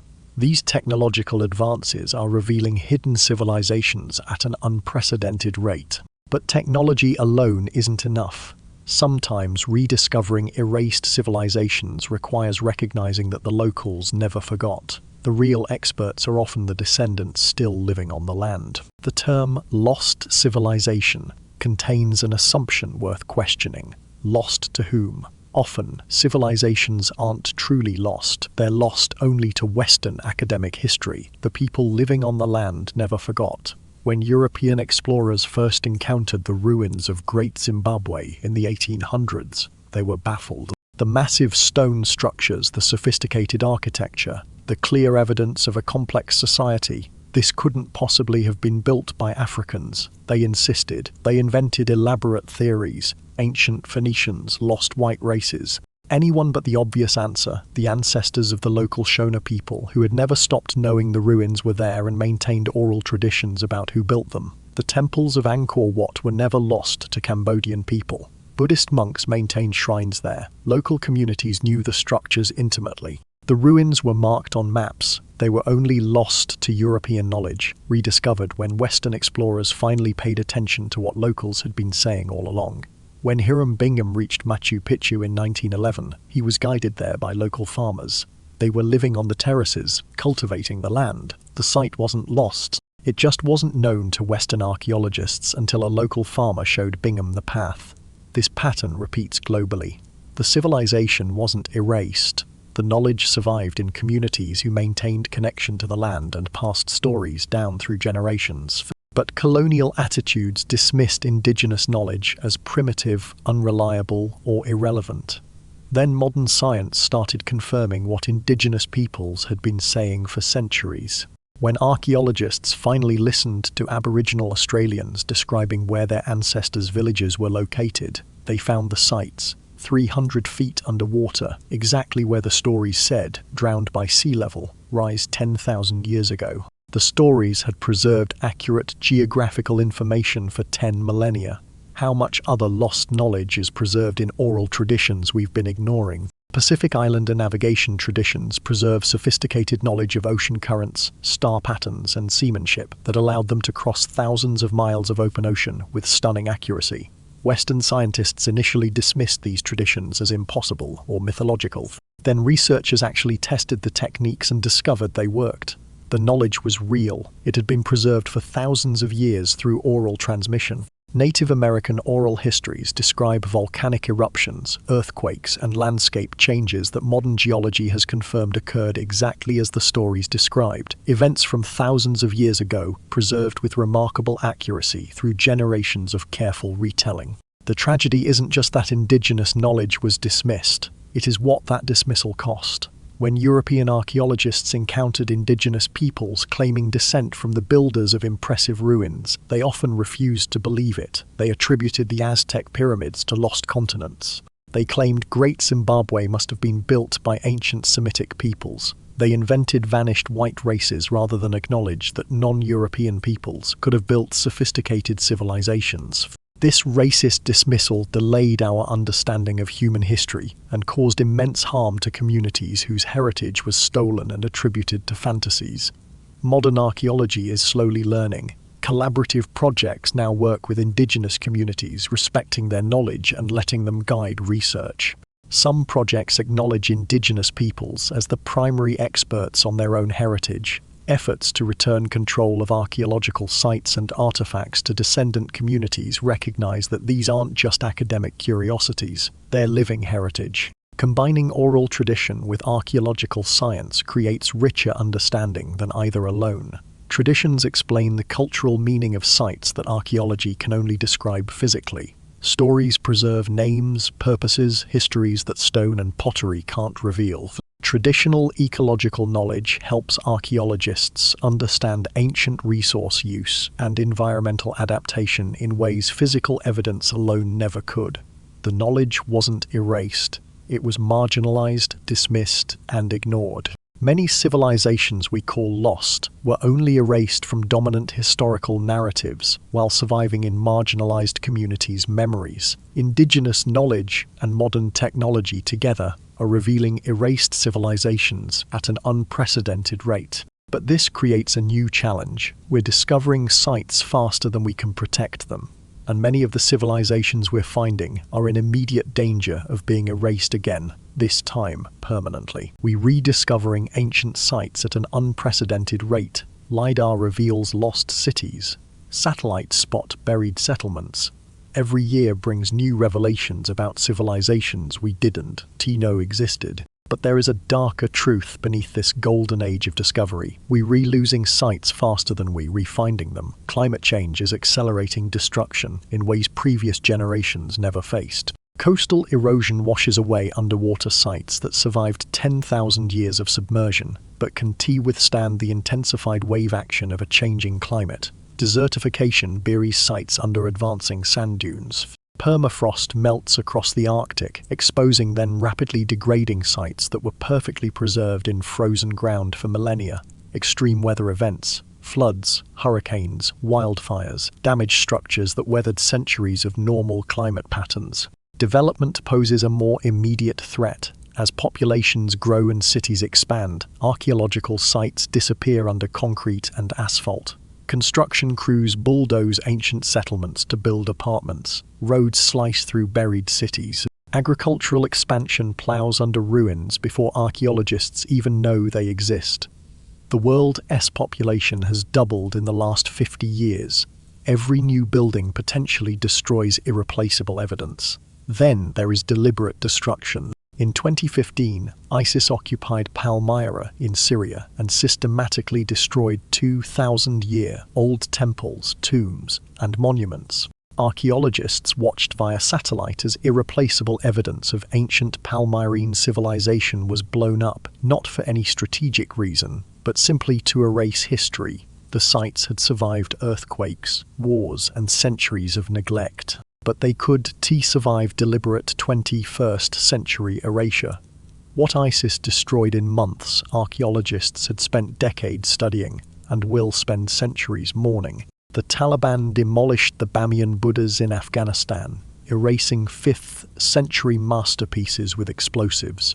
Looters systematically strip sites across the Middle East, Africa, and Central America, selling artifacts on black markets and destroying the archaeological context that gives those objects meaning. A pot removed from the ground and sold to a collector loses the information about where it was found, what it was found with, and what it can tell us about the people who made it. The funding crisis compounds everything. Archaeological work is slow, expensive, and requires specialized expertise.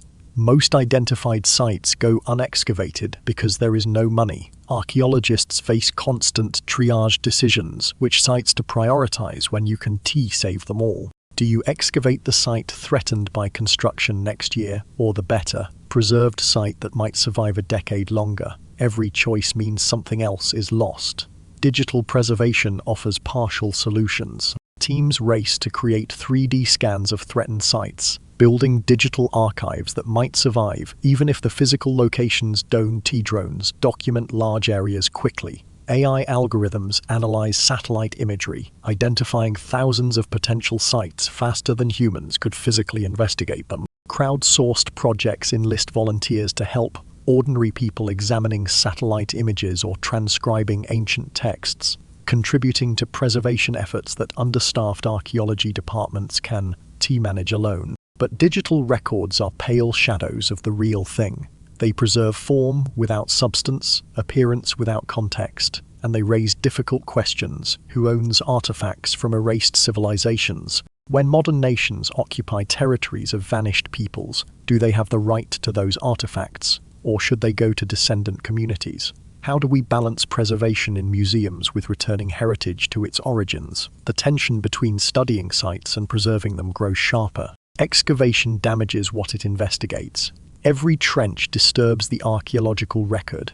Future technologies might extract information current methods miss. Should we excavate now or preserve sites for future archaeologists with better tools? Every destroyed site erases civilizations a second time. When ISIS demolished Palmyra, they didn't just destroy buildings. They erased evidence, context, knowledge that can never be recovered. The stones themselves were part of an ongoing conversation between past and present. That conversation ended. The window for recovering knowledge of erased civilizations is closing faster than we can work. We in a race against time, and we losing. We racing to document erased civilizations before they lost again. But this raises a profound question. What does it mean for modern societies when civilizations can be erased? What can erased civilizations teach us about our own fragility? Every erased civilization believed it would last forever. The Romans built monuments meant to endure for eternity. They constructed roads engineered to carry traffic for thousands of years. They created legal systems, administrative structures, and cultural institutions designed to outlast generations. The idea that Rome itself could fall was unthinkable to the people living within it. The Maya at their height couldn't imagine their cities abandoned to jungle. They built massive pyramids, developed sophisticated mathematics and astronomy, created a writing system that recorded their history. Their civilization had flourished for centuries. Why would it end? Yet both were proven catastrophically wrong. In the year 400 CE, a Roman citizen could travel from Britain to Egypt on paved roads, stay in standardized hotels, pay with universal currency, and drink water from sophisticated aqueducts. Libraries existed in every major city. Literacy was common among the middle and upper classes. Trade connected the empire from the Atlantic to the Tigris. The infrastructure of civilization seemed permanent. By 600 CE, most of those roads were crumbling. The currency had become worthless. The aqueducts were broken and unmaintained. Literacy had plummeted to perhaps 5% of the population. Cities shrank to fractions of their former size. In just 200 years, one of history's most powerful civilizations lost capabilities it had taken 800 years to build. If it happened to Rome, it can happen to anyone. Modern civilization rests on an assumption that would have seemed familiar to Romans, that our current level of complexity, technology, and social organization is permanent and irreversible. We've built systems assuming they'll continue functioning indefinitely. Our cities depend on constant electricity. Our food systems depend on global supply chains moving products thousands of miles from farm to table. Our knowledge increasingly exists only in digital formats that require functioning technology to access. This interconnectedness creates both strength and vulnerability. When systems work, they work brilliantly, but they must all work simultaneously. If any major component fails, cascading failures follow. The Bronze Age collapse demonstrated how interconnected civilizations can fall like dominoes. When trade networks broke down, civilizations that depended on imported tin to make bronze suddenly couldn't produce their most important metal. Agricultural systems that depended on trade for grain in bad harvest years faced famine. The complexity that had made the Bronze Age prosperous became a liability when key links failed. Modern civilization is far more interconnected than the Bronze Age ever was. Our food systems depend on fossil fuels for fertilizer, harvesting, and transport. Most cities maintain only a few days' worth of food supplies. Just-in-time delivery systems are efficient, but fragile. Any disruption cascades rapidly. Our digital infrastructure depends on continuous electricity, vulnerable to cyber attacks, electromagnetic pulses, or simple cascading grid failures. Our population is overwhelmingly urban, concentrated in places that produce no food and depend on constant imports. We face a knowledge trap previous civilizations never encountered. We have more recorded knowledge than any civilization in history, but it is encoded in formats that require functioning technology. If electrical grids failed for extended periods, we'd lose access to the digital records containing crucial information. Agricultural techniques, engineering specifications, medical knowledge. The information exists, but we couldn't reach it. History shows how quickly sophisticated societies can lose capabilities. The Greek Dark Age saw literacy vanish within a few generations. Medieval Europe forgot how to make concrete for over 1,000 years. Modern examples are equally stark. Failed states where healthcare, education, and infrastructure collapse within years rather than centuries. The psychological dimension matters. We assume civilization is normal and collapse is exceptional. But human history tells the opposite story. For most of human existence, we lived in small groups with simple technology. Complex civilizations are the exception, not the rule, and they're all temporary. Some last longer than others, but none last forever. This isn't cause for panic. It is cause for awareness. Recognizing fragility is the first step toward building resilience. Romans might have made different choices if they'd understood how vulnerable their systems were. We have that opportunity. The question isn't whether our civilization is immune to collapse. History proves none are. The question is whether we recognize the warning signs and respond while there is still time. Understanding our fragility is important, but it is not enough. The crucial question is, what warning signs did erased civilizations show before they collapsed? Can we recognize the same patterns in our own society? Every collapse is unique. Each civilization falls in its own way under its own circumstances, but certain patterns recur with disturbing frequency, warning signs that appear again and again across cultures and centuries. Environmental degradation tops the list. Easter Island deforested itself into ecological collapse, cutting down every tree until the island could no longer support its population.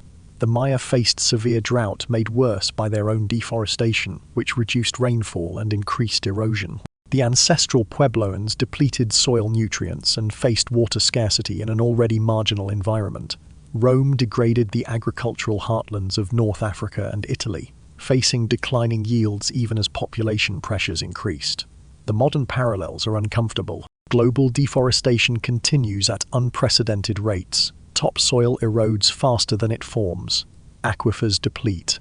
Oceans acidify. Climate changes faster than any time since humans developed agriculture. We see the pattern but struggle to respond. Resource depletion follows a predictable trajectory. Civilizations expand to the limits of their resource base, becoming dependent on maximum exploitation. There is no buffer, no reserve capacity.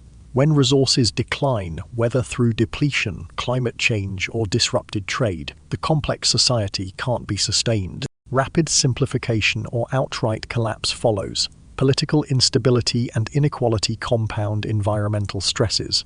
Many collapsing civilizations show wealth concentrating among elites while masses experience declining living standards. Social cohesion weakens exactly when cooperation is most needed.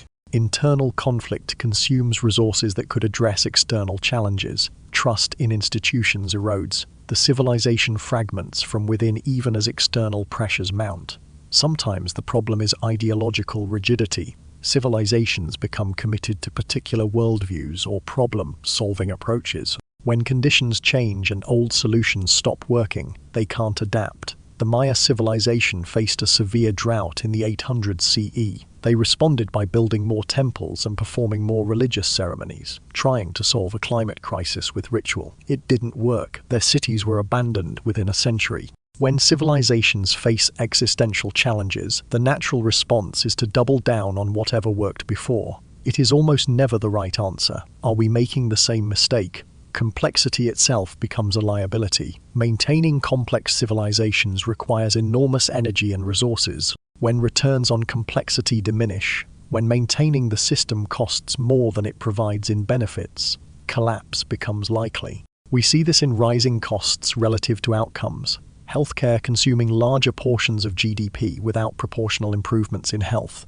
Education costs rising faster than benefits. Infrastructure maintenance becoming prohibitively expensive, diminishing returns on technological innovation. Increasing energy costs for extraction as easily accessible resources deplete. Collapses rarely have single causes. Multiple stresses create positive feedback loops, cascading through interconnected systems. Drought reduces agricultural yields. Food shortages trigger migration. Migration creates conflict. Conflict disrupts trade. Trade disruption causes economic decline.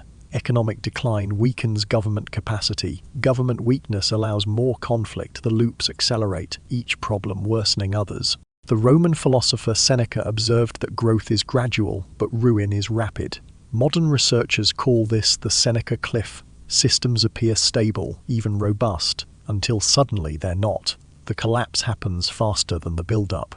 This makes prediction difficult. A civilization can seem fine until it very suddenly isn't. But outcomes aren't predetermined. Societies facing similar stresses have both collapsed and successfully adapted. The difference often lies in recognition and response. Societies that survived showed flexibility, innovation, willingness to change fundamental assumptions. They recognized problems early and implemented solutions despite short-term costs. Those that collapsed showed rigidity, denial, commitment to failing strategies. They recognized problems too late or refused to accept that change was necessary. We can identify risk factors in our own civilization: environmental degradation, resource depletion, rising inequality, political polarization, complexity costs exceeding benefits, climate change accelerating faster than adaptation. But identifying risks doesn't determine outcomes. The question is whether we respond effectively or double down on approaches that no longer work. We can see the patterns, recognize the warning signs, and understand the risks. But there is a crucial difference between understanding intellectually and truly internalizing what civilizational collapse means. To grasp the stakes, we need to examine what actually happens when a civilization is erased, what it means for the people living through it. Talking about civilizational collapse in the abstract obscures a fundamental truth. These were real people. Millions of individuals watching their entire world disintegrate. Families trying to survive as everything they depended on broke down. Children growing up in a world their grandparents wouldn't recognize. For most people, collapse wasn't a single catastrophic event. It was gradual degradation stretching across years or decades. Services that had always worked became unreliable. The mail stopped arriving regularly. Roads went unrepaired. Trade goods that had been common luxuries became rare, then vanished entirely. Security diminished as government presence withdrew. The complex infrastructure that had supported daily life broke down piece by piece. During Rome's collapse in the West, people watched cities contract, populations fled to the countryside seeking safety and food. Grand public buildings fell into disrepair because no one had the resources or expertise to maintain them. Literacy rates plummeted as schools closed and books became scarce. Trade networks broke down, making items like olive oil or wine, previously common across the empire, into rare treasures. Life expectancy dropped as public health infrastructure failed, aqueducts cracked and went unmaintained, disease spread more easily in deteriorating conditions. The psychological toll was immense. Imagine the cognitive dissonance of living in a world your grandparents would find unrecognizable. They told stories of functioning markets, safe roads, universal literacy, magnificent public works. You look around at crumbling buildings and wonder if they were exaggerating.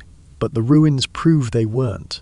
The world really was that different, and it fell apart within living memory. Imagine being the last person in your city who remembers when the streetlights worked, when hospitals had medicine, when you could travel safely, when books were common. Imagine trying to explain to your grandchildren what the world was like before, and seeing them not quite believe you, thinking you're exaggerating, that it couldn't have been that different. That was reality for millions of people living through civilizational collapse. The world changed so fast that memory itself became unbelievable. People adapted because humans are remarkably resilient. Communities became more localized and self-sufficient. People rediscovered or reinvented simpler technologies. Social structures simplified. Knowledge became more practical and less specialized. Forget philosophy. Focus on growing food and maintaining tools. Skills that had seemed primitive became essential again. The generational divide was stark. Elders remembered the old world and mourned what was lost. They carried the trauma of watching civilization crumble. Their children grew up in transition, knowing both worlds but fully belonging to neither. Their grandchildren knew only the diminished world and had different expectations entirely. Within 3 generations, the complex civilization became legend. Within 5 or 6, it became myth. Eventually, it was forgotten. Cultural erasure added another dimension of trauma. When conquering civilizations systematically destroyed cultures, survivors faced compound grief. Their languages were forbidden, their religions outlawed, their children taken away and forced to forget their heritage. This wasn't just economic or political collapse, it was the deliberate annihilation of identity. This trauma echoes through centuries. Descendants of colonized peoples still grapple with it. Indigenous communities worked desperately to recover languages spoken by only a handful of elders, to reconstruct practices that were almost completely destroyed, to heal wounds that never fully closed. We shouldn't romanticize survival. Yes, humans are adaptable. Yes, people found meaning in new circumstances and passed on what they could to future generations. But adaptation came at enormous cost. The suffering was real. The loss was permanent. The trauma lasted generations. Erased civilizations aren't just historical curiosities. They're stories of real human suffering, adaptation, and loss. Millions of individual lives disrupted, destroyed, or fundamentally altered. Understanding this makes the stakes of our own fragility more real and more urgent. Understanding what collapse means for real people makes clear why preventing it matters. But prevention requires learning from erased civilizations. What lessons can we extract from societies that failed? More importantly, what lessons can we learn from societies that faced similar challenges and survived? The fundamental lesson from erased civilizations is stark: complexity without resilience is just fragility dressed up as sophistication.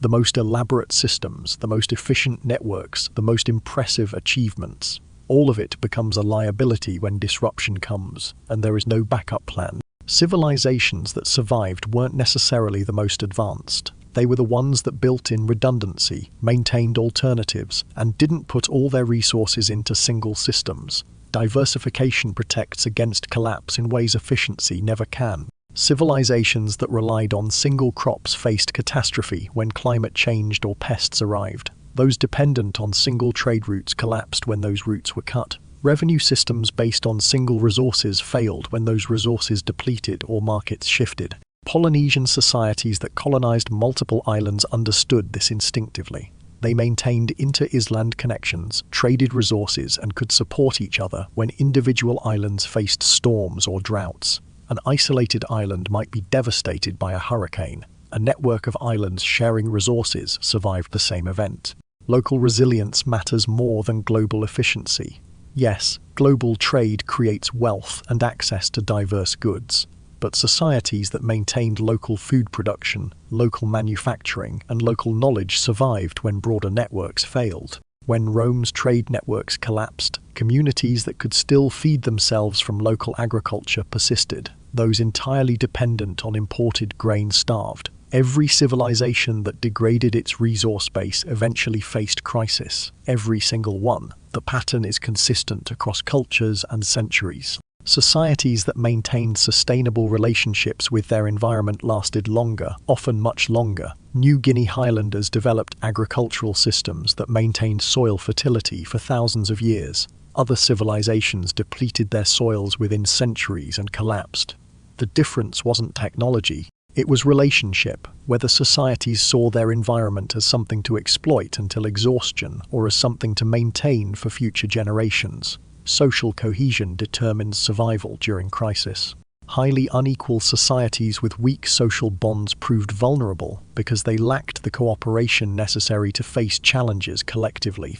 When elites pursued short-term gain at the expense of long-term stability, when wealth concentrated while masses suffered, civilizations fragmented from within exactly when unity was most needed.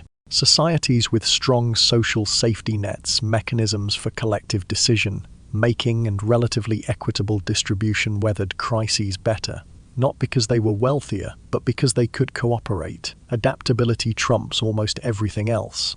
The most successful societies weren't trapped by ideology or tradition.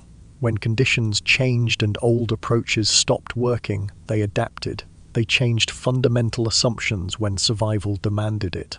The Norse colony in Greenland collapsed after 400 years. They starved rather than adapt their diet to include fish, which they considered low-status food. Meanwhile, the indigenous Inuit thrived in the same environment by eating fish. The Norse had better technology, stronger trade networks, and written knowledge, but the Inuit had something more important. They were willing to adapt. Sometimes survival isn't about having the best tools, it is about being willing to change. Iceland faced near total deforestation, but adapted by switching to turf construction and importing wood. Easter Island faced similar resource depletion and collapsed. The difference was response. One civilization adapted, the other didn't. Knowledge preservation requires redundancy. Societies that maintained multiple systems for preserving crucial information proved more resilient than those dependent on single institutions or technologies. Islamic scholars preserved Greek knowledge during European Dark Ages. Chinese printing and paper making survived various dynastic collapses. Oral traditions maintained information when written records burned. The civilizations that survived major disruptions were those that recognized problems early and responded decisively. Those that denied problems, responded too late, or doubled down on failing strategies often collapsed catastrophically. We faced challenges that mirror those that destroyed past civilizations: climate change, resource depletion, rising inequality, political instability. But we have advantages previous societies lacked: global communication, scientific understanding of what is happening and why, historical precedents showing what works and what fails, technological capabilities that could enable adaptation.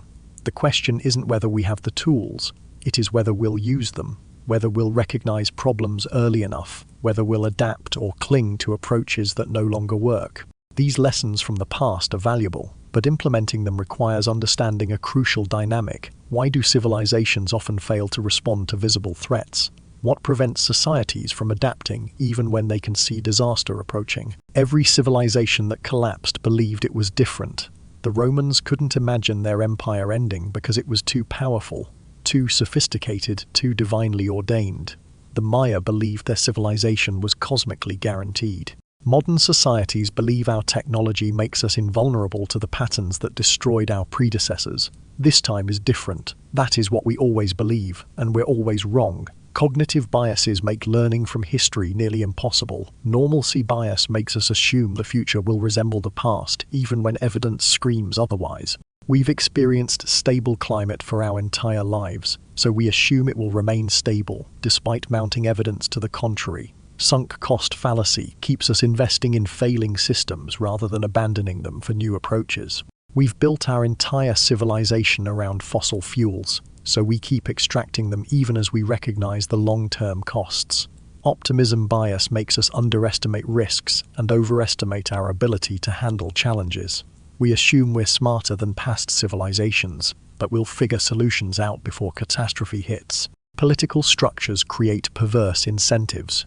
Short-term election cycles discourage long-term planning. Politicians focus on problems that will manifest within their terms, ignoring slower, moving crises like environmental degradation or resource depletion. Why invest political capital in solutions that won't pay off until after you've left office? Why take credit for preventing disasters that won't happen for decades? Special interests block necessary changes. Those profiting from unsustainable systems fight desperately to maintain them, even when they privately recognize the long-term costs. Fossil fuel companies knew about climate change for decades before public awareness. They funded denial campaigns not because the science was wrong, but because accepting it threatened their business model. The tragedy of the commons plays out across civilization.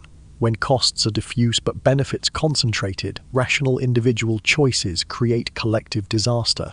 Easter Island's deforestation wasn't because people didn't notice trees disappearing. It was because each clan had incentive to cut more trees while they could, even knowing it was collectively destructive. The last tree fell to someone who knew it was the last tree. Ideological rigidity prevents adaptation. Societies become committed to particular worldviews or economic systems. Questioning them feels like threatening the social order itself. The Maya responded to drought with more religious ceremonies rather than practical adaptations. Soviet ideology prevented acknowledgement of agricultural failures. Modern market fundamentalism sometimes prevents consideration of necessary regulations, assuming markets will solve everything despite historical evidence. Otherwise, denial is psychologically comfortable. Facing existential threats creates anxiety, so people convince themselves the threats aren't real, aren't urgent, or will be solved by someone else. Climate change denial. Political polarization preventing collective action, faith that technological solutions will emerge without directed effort, as if innovation happens by magic rather than investment and planning. Information overload creates its own problems. We have access to more information than any previous generation, but struggle to distinguish signal from noise, expertise from opinion, urgent from trivial. This creates paralysis or misdirected action. We debate endlessly while conditions deteriorate, complexity obscures causation.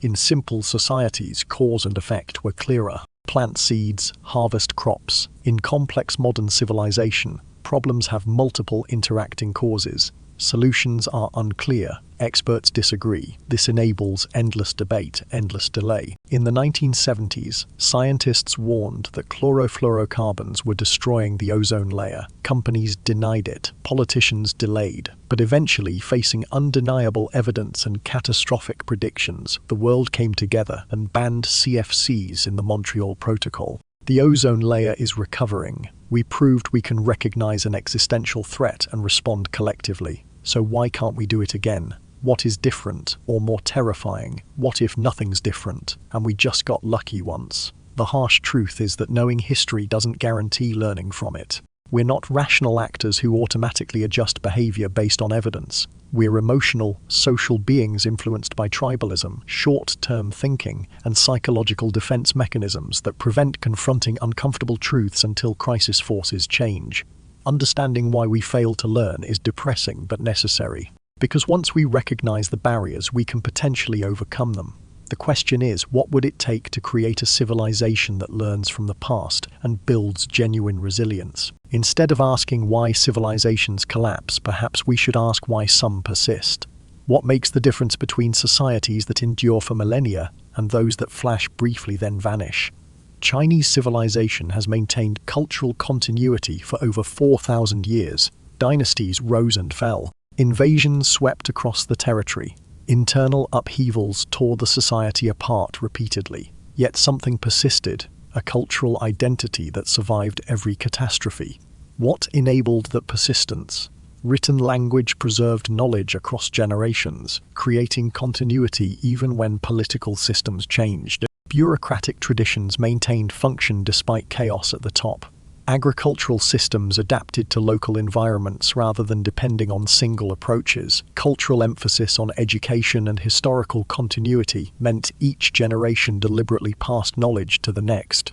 Geographic size and diversity prevented single disasters from destroying everything. When one region suffered, others survived. Egyptian civilization maintained continuity for 3,000 years through adaptation to Nile flood cycles, conservative culture that resisted destabilizing rapid change, geographic isolation that provided protection, and religious systems that reinforced social stability across generations. But the most remarkable persistence belongs to societies we rarely discuss in these terms.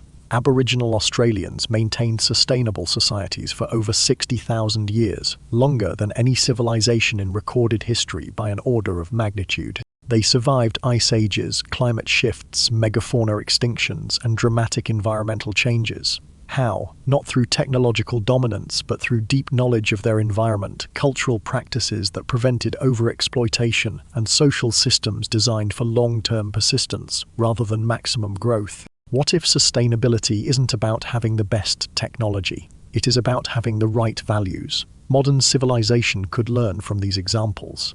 Redundancy over efficiency, maintaining multiple ways of doing crucial tasks rather than optimizing for single approaches. Yes, it is expensive. Yes, it is less efficient, but efficiency is fragility when systems fail. Localization alongside globalization, ensuring communities can survive without global systems while still enjoying their benefits. Knowledge diversity, preserving information in multiple formats and locations. Not depending solely on digital storage that requires functioning technology. Social investment matters more than we acknowledge. Building strong communities and safety nets maintains cohesion during stress. Societies fragment when people don't trust each other or their institutions. Building that trust requires investment that doesn't show immediate returns but proves invaluable during crisis. Environmental sustainability means treating ecological systems as foundational rather than expendable.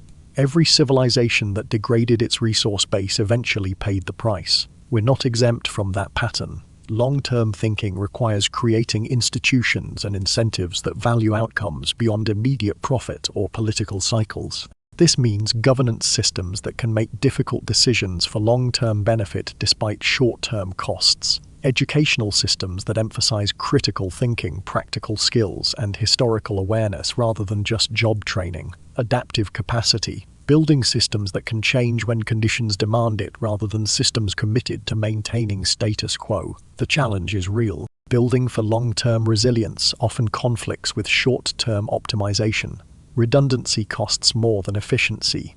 Local production can't compete with global supply chains on price. Preserving traditional knowledge alongside innovation requires resources. Balancing these tensions requires conscious choice and collective commitment. But there are hopeful examples. Cities building resilient food systems with urban agriculture and regional suppliers.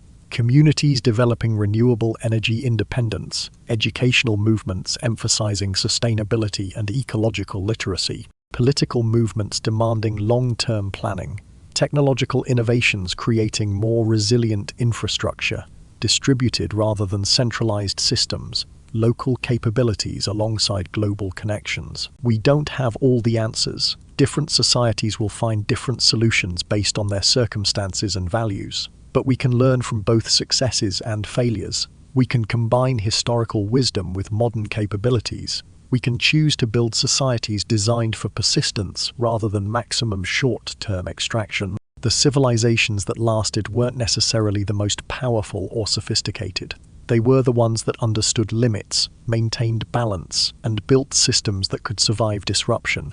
We've explored erased civilizations, understood their lessons, and considered how to build more resilient societies. But there is one more crucial question. What does all of this mean for us as individuals? How should understanding civilizational fragility change how we live our lives? Learning about erased civilizations creates weight, anxiety about the future, grief for what has been lost and what might be lost. Sometimes paralysis if civilizations can vanish so completely. What is the point of anything? These feelings are valid. The knowledge is heavy, but there is a difference between productive concern and paralyzing fear. Productive concern motivates preparation, building community connections, developing practical skills, advocating for systemic changes, supporting movements towards sustainability and resilience. It channels anxiety into action that might actually help. Paralyzing fear leads to despair, denial, or escapism. It convinces you that nothing matters because everything might end. It stops you from living fully because you're consumed by potential catastrophe. The challenge is holding both truths simultaneously. Civilizations are fragile and might collapse, and life is still worth living fully right now. We can prepare practically without becoming consumed by doom. We can work for better futures while accepting we can't control all outcomes. People throughout history have faced this balance. During Rome's collapse, individuals still fell in love, raised children, created art, found meaning in daily life. They didn't know if their world would survive. It didn't, ultimately, but they lived fully anyway.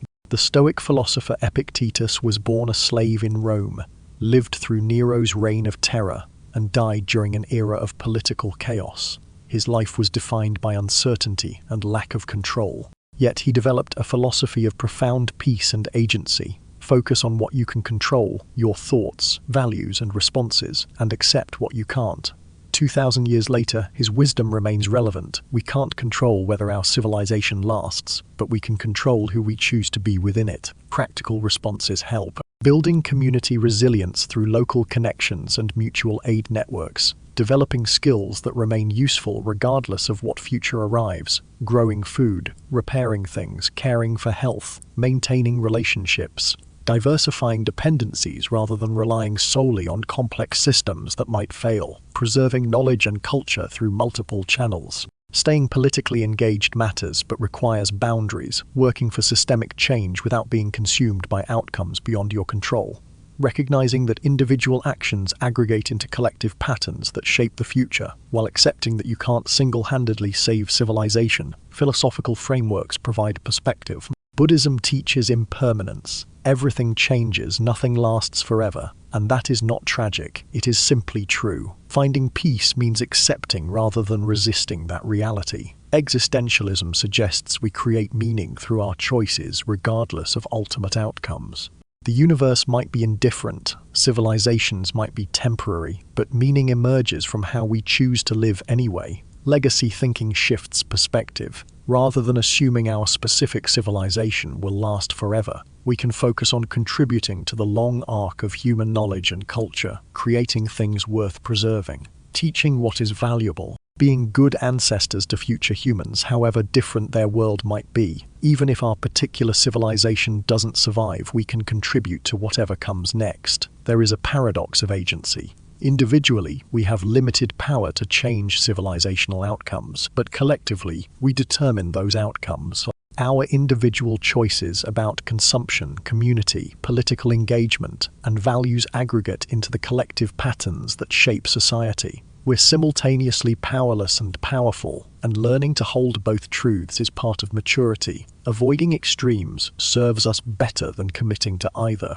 Nihilistic despair, nothing matters if civilization might collapse, stops us from living meaningfully. Blind faith, everything will definitely be fine, prevents necessary preparation and adaptation. We can hold realistic assessment of risks while maintaining commitment to creating better outcomes. Generational differences matter. Younger people grew up with climate change awareness, with the understanding that the future is uncertain. Older people remember when the future felt more predictable. Neither experience is better, but they're different, and intergenerational dialogue helps bridge those perspectives. The future is uncertain. It always has been. Every generation has faced unknowns. What makes our choices meaningful isn't certainty about outcomes. It is the fact that we're making them despite uncertainty, that we're choosing to build, create, love, and work toward better futures, even when we can't guarantee those futures will arrive.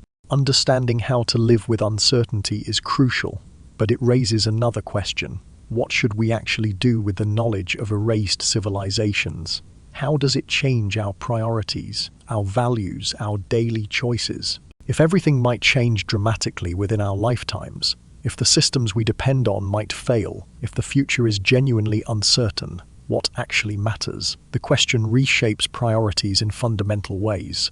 Material accumulation loses appeal when you understand that possessions might become meaningless, even burdensome, if systems collapse. What is worth pursuing instead? Relationships that provide support and meaning regardless of circumstances. Skills that remain useful in multiple possible futures. Knowledge that can be applied and shared.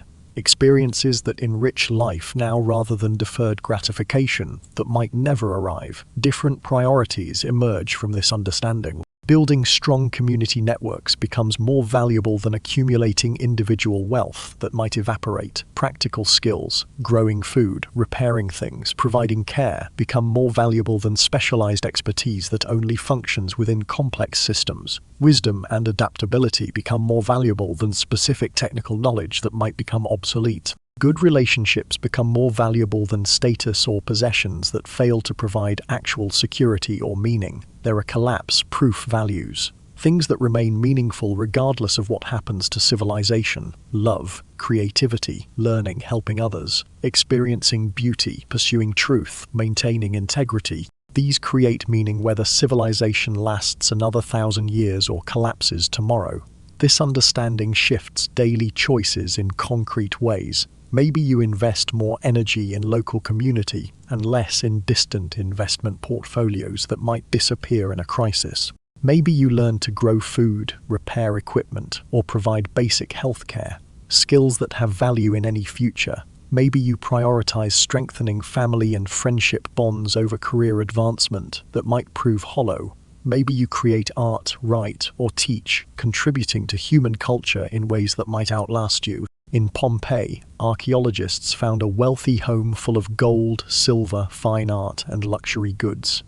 They also found the skeleton of the owner, who died trying to carry his treasure out of the erupting volcano. He chose possessions over escape. Meanwhile, we have records of poor fishermen who survived because they ran immediately, carrying nothing. When crisis comes, what you own can become a trap. What you know, who you love, and who loves you. That is what saves you. Understanding fragility often creates a shift from quantity to quality. Fewer deeper relationships, instead of many superficial ones. Mastery of useful skills instead of surface knowledge of many topics. Meaningful work instead of maximizing income. Present experience instead of constantly deferring gratification for futures that might not arrive. Consumption patterns shift when you understand that supply chains might fail, that possessions create dependencies while experiences build resilience, that what you own eventually owns you. You spend differently when you recognize what actually provides security and meaning. Environmental values become practical, not just ethical.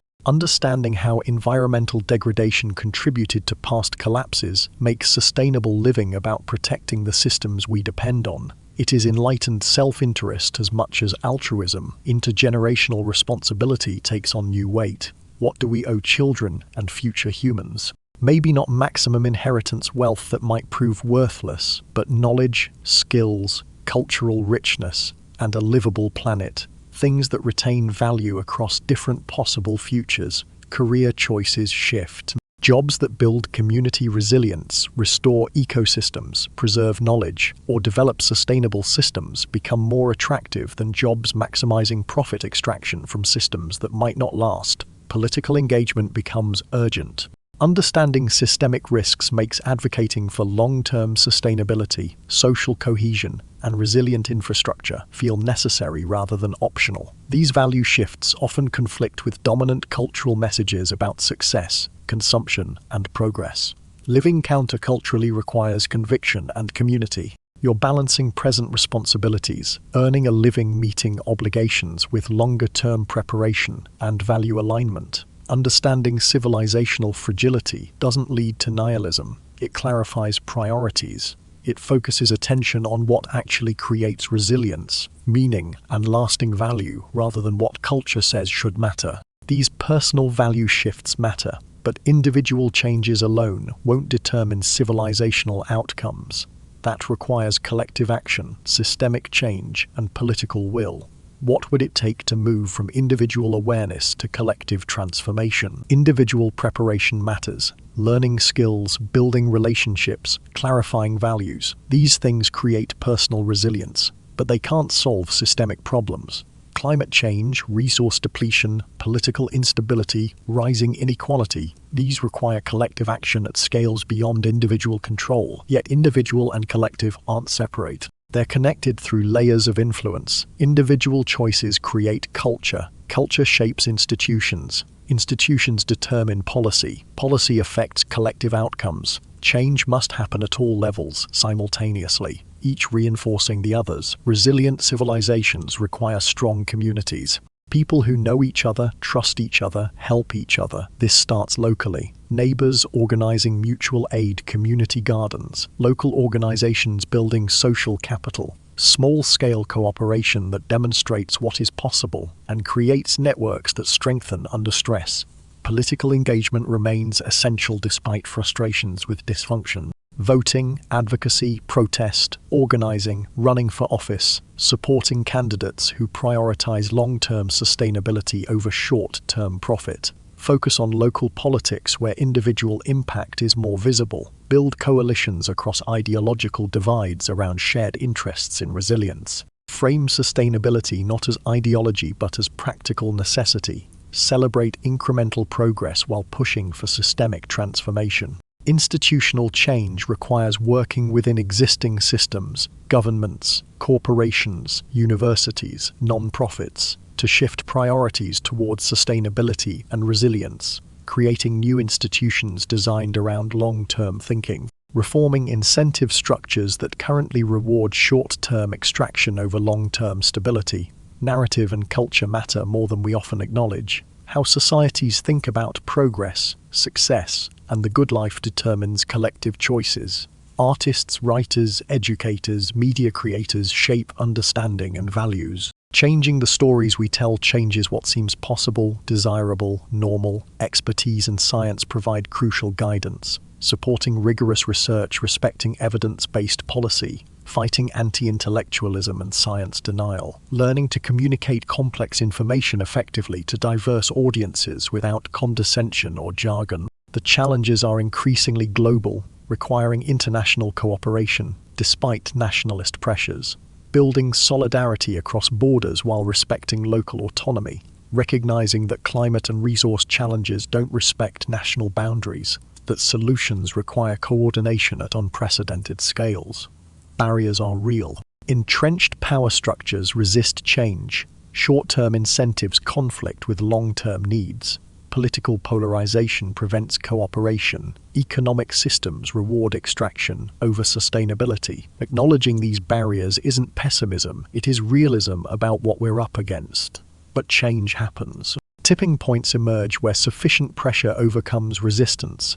Crises create windows for transformation that seemed impossible before. Successful examples inspire broader adoption. Generational shifts bring people with different values into positions of power. Systemic change is slow, requiring sustained effort across decades. This can discourage. But understanding realistic timelines helps maintain commitment to long-term goals while celebrating short-term victories. Progress isn't linear, but it is possible. There is a moral dimension we can't ignore. We're the first generations to truly understand civilizational fragility and have the technological capability to address it. We have both the burden and the privilege of deciding what we pass on to future generations. In the 1960s, environmentalist David Brower said we are borrowing the planet from our children.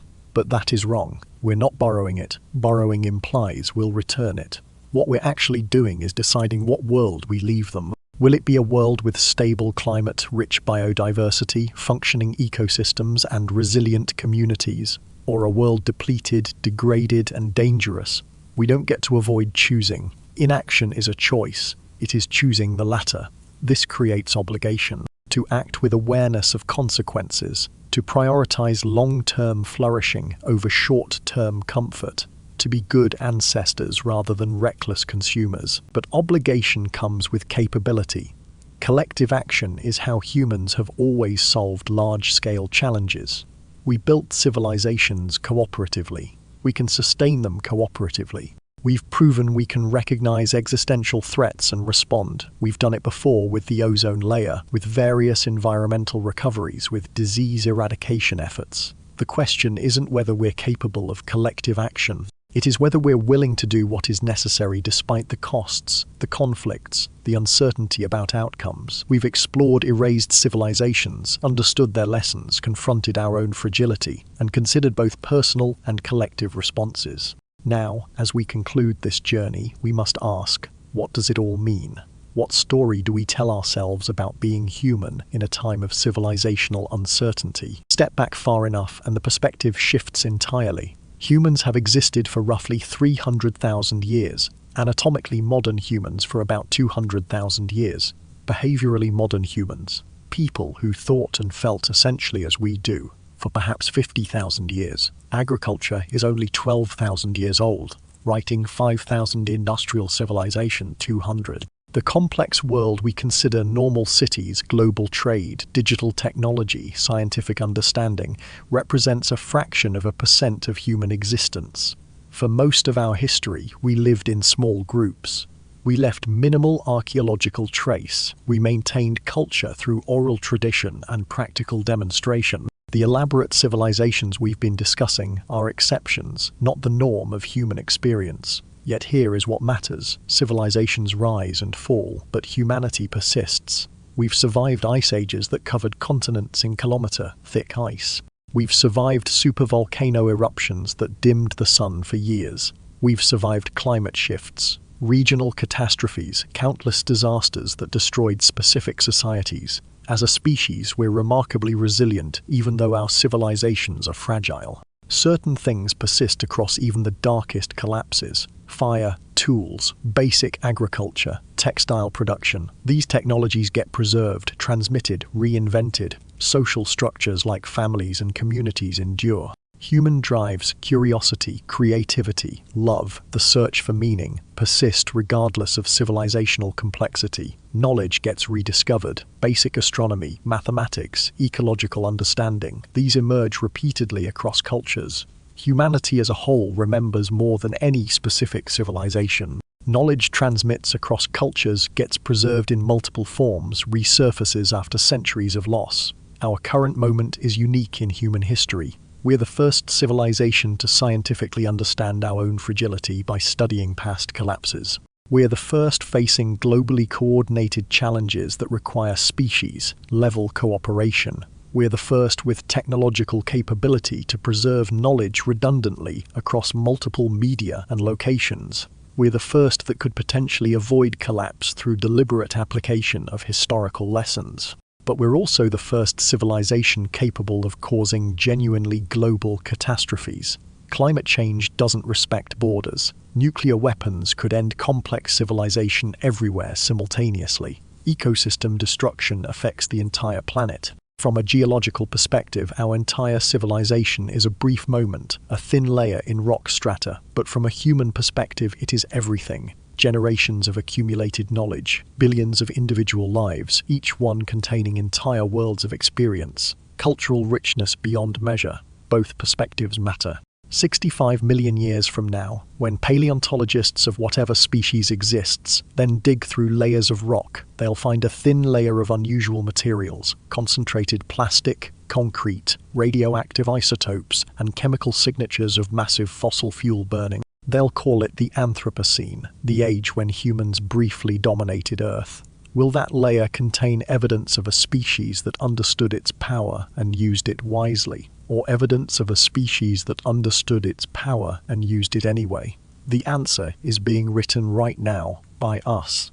If our civilization is erased, what will remain? Climate signals in ice cores and tree rings, layers of our materials in geological strata, possibly our digital records if they survive in formats future peoples can access. Or possibly nothing but ruins and mysteries with future humans puzzling over us the way we puzzle over the Indus Valley civilization. The long view creates humility. Our civilization, no matter how impressive, is temporary. Our individual power to change outcomes is limited. Nothing lasts forever, but it also creates purpose. What we do now shapes whether future humans inherit a thriving world or a degraded one, whether our knowledge enriches future civilizations or vanishes without trace. Whether our contributions to human culture persist or become one more mystery in the archaeological record. Taking the long view provides perspective, but it also raises an urgent question. What is our responsibility? What do we owe to the past, to the future, to each other, to the planet that sustains us? We cannot unknow what we've learned, understanding that civilizations can be erased, that our own is fragile, that our choices ripple into futures we won't see. This knowledge creates moral obligations we can't simply set aside. Previous generations could claim ignorance.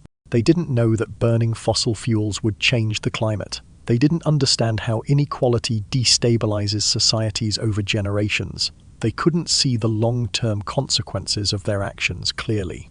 We don't have that excuse. We know climate change is happening, and why. We know inequality threatens social cohesion. We know resource depletion creates future crises. We know ecosystem destruction undermines the foundations of our survival.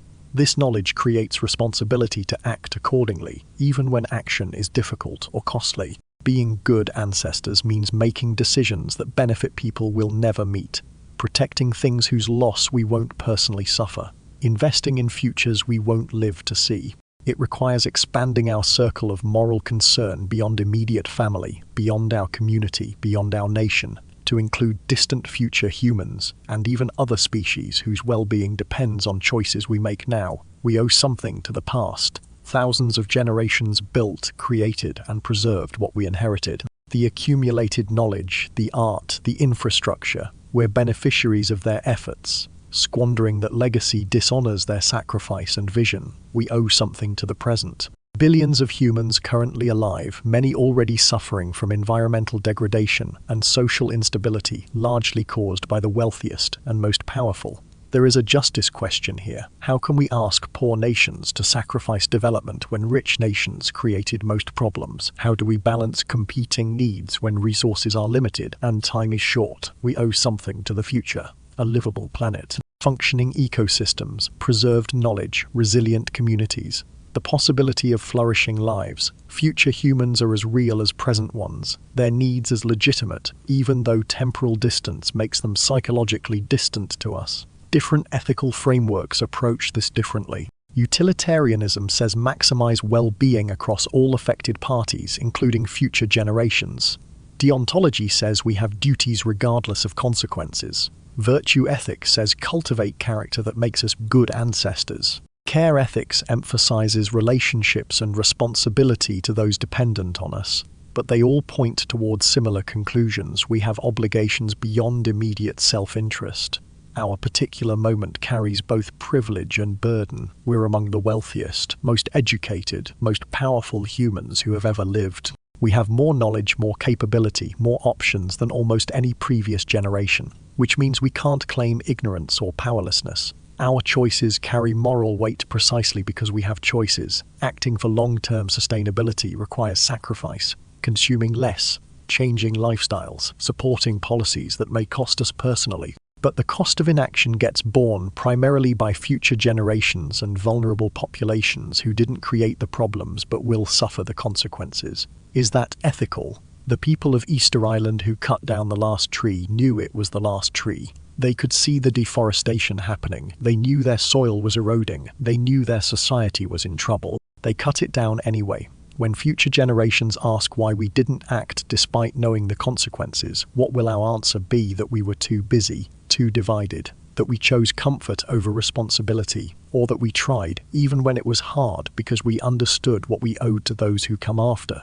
There are no perfect choices. Every decision involves trade-offs. Individuals can't solve systemic problems alone, but we can't use complexity as excuse for inaction. We must make imperfect choices that move toward better outcomes rather than waiting for perfect solutions that never arrive. We have responsibilities, we have agency, we can make meaningful choices even if we can't single-handedly save civilization. Understanding our responsibility is crucial, but responsibility without hope leads to despair. We need to end not with burden, but with possibility, with recognition that the future isn't written, that our choices matter, that the story of human civilization is still being told. We began with a question: what happens when an entire civilization is wiped from history? The answer is profound loss. Languages vanish, taking unique ways of thinking with them. Technologies disappear, solutions to problems forgotten.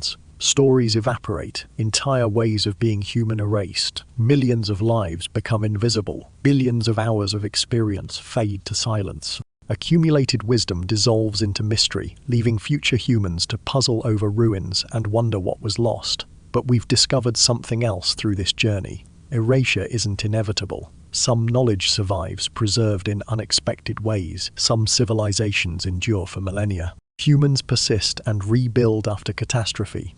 Learning accumulates even through dark ages. The story of humanity continues despite individual civilizational collapses. We've been exploring erased civilizations not as academic curiosity but as teachers. They show us what is possible, both the heights humans can reach and the catastrophes we can suffer. They prove civilization is fragile, yes, but also that human resilience, creativity, and adaptability are remarkable. What makes our moment different is knowledge. We understand the patterns that destroyed past civilizations. We recognize the warning signs. We have tools and capabilities previous societies lacked. Whether we use this advantage or waste it, that is the story we're writing right now. We're characters in an unfinished story. We can't control everything, but we can influence the direction. Every choice about how we live, what we value, what we create, how we treat each other and the planet. These are sentences in the ongoing human story.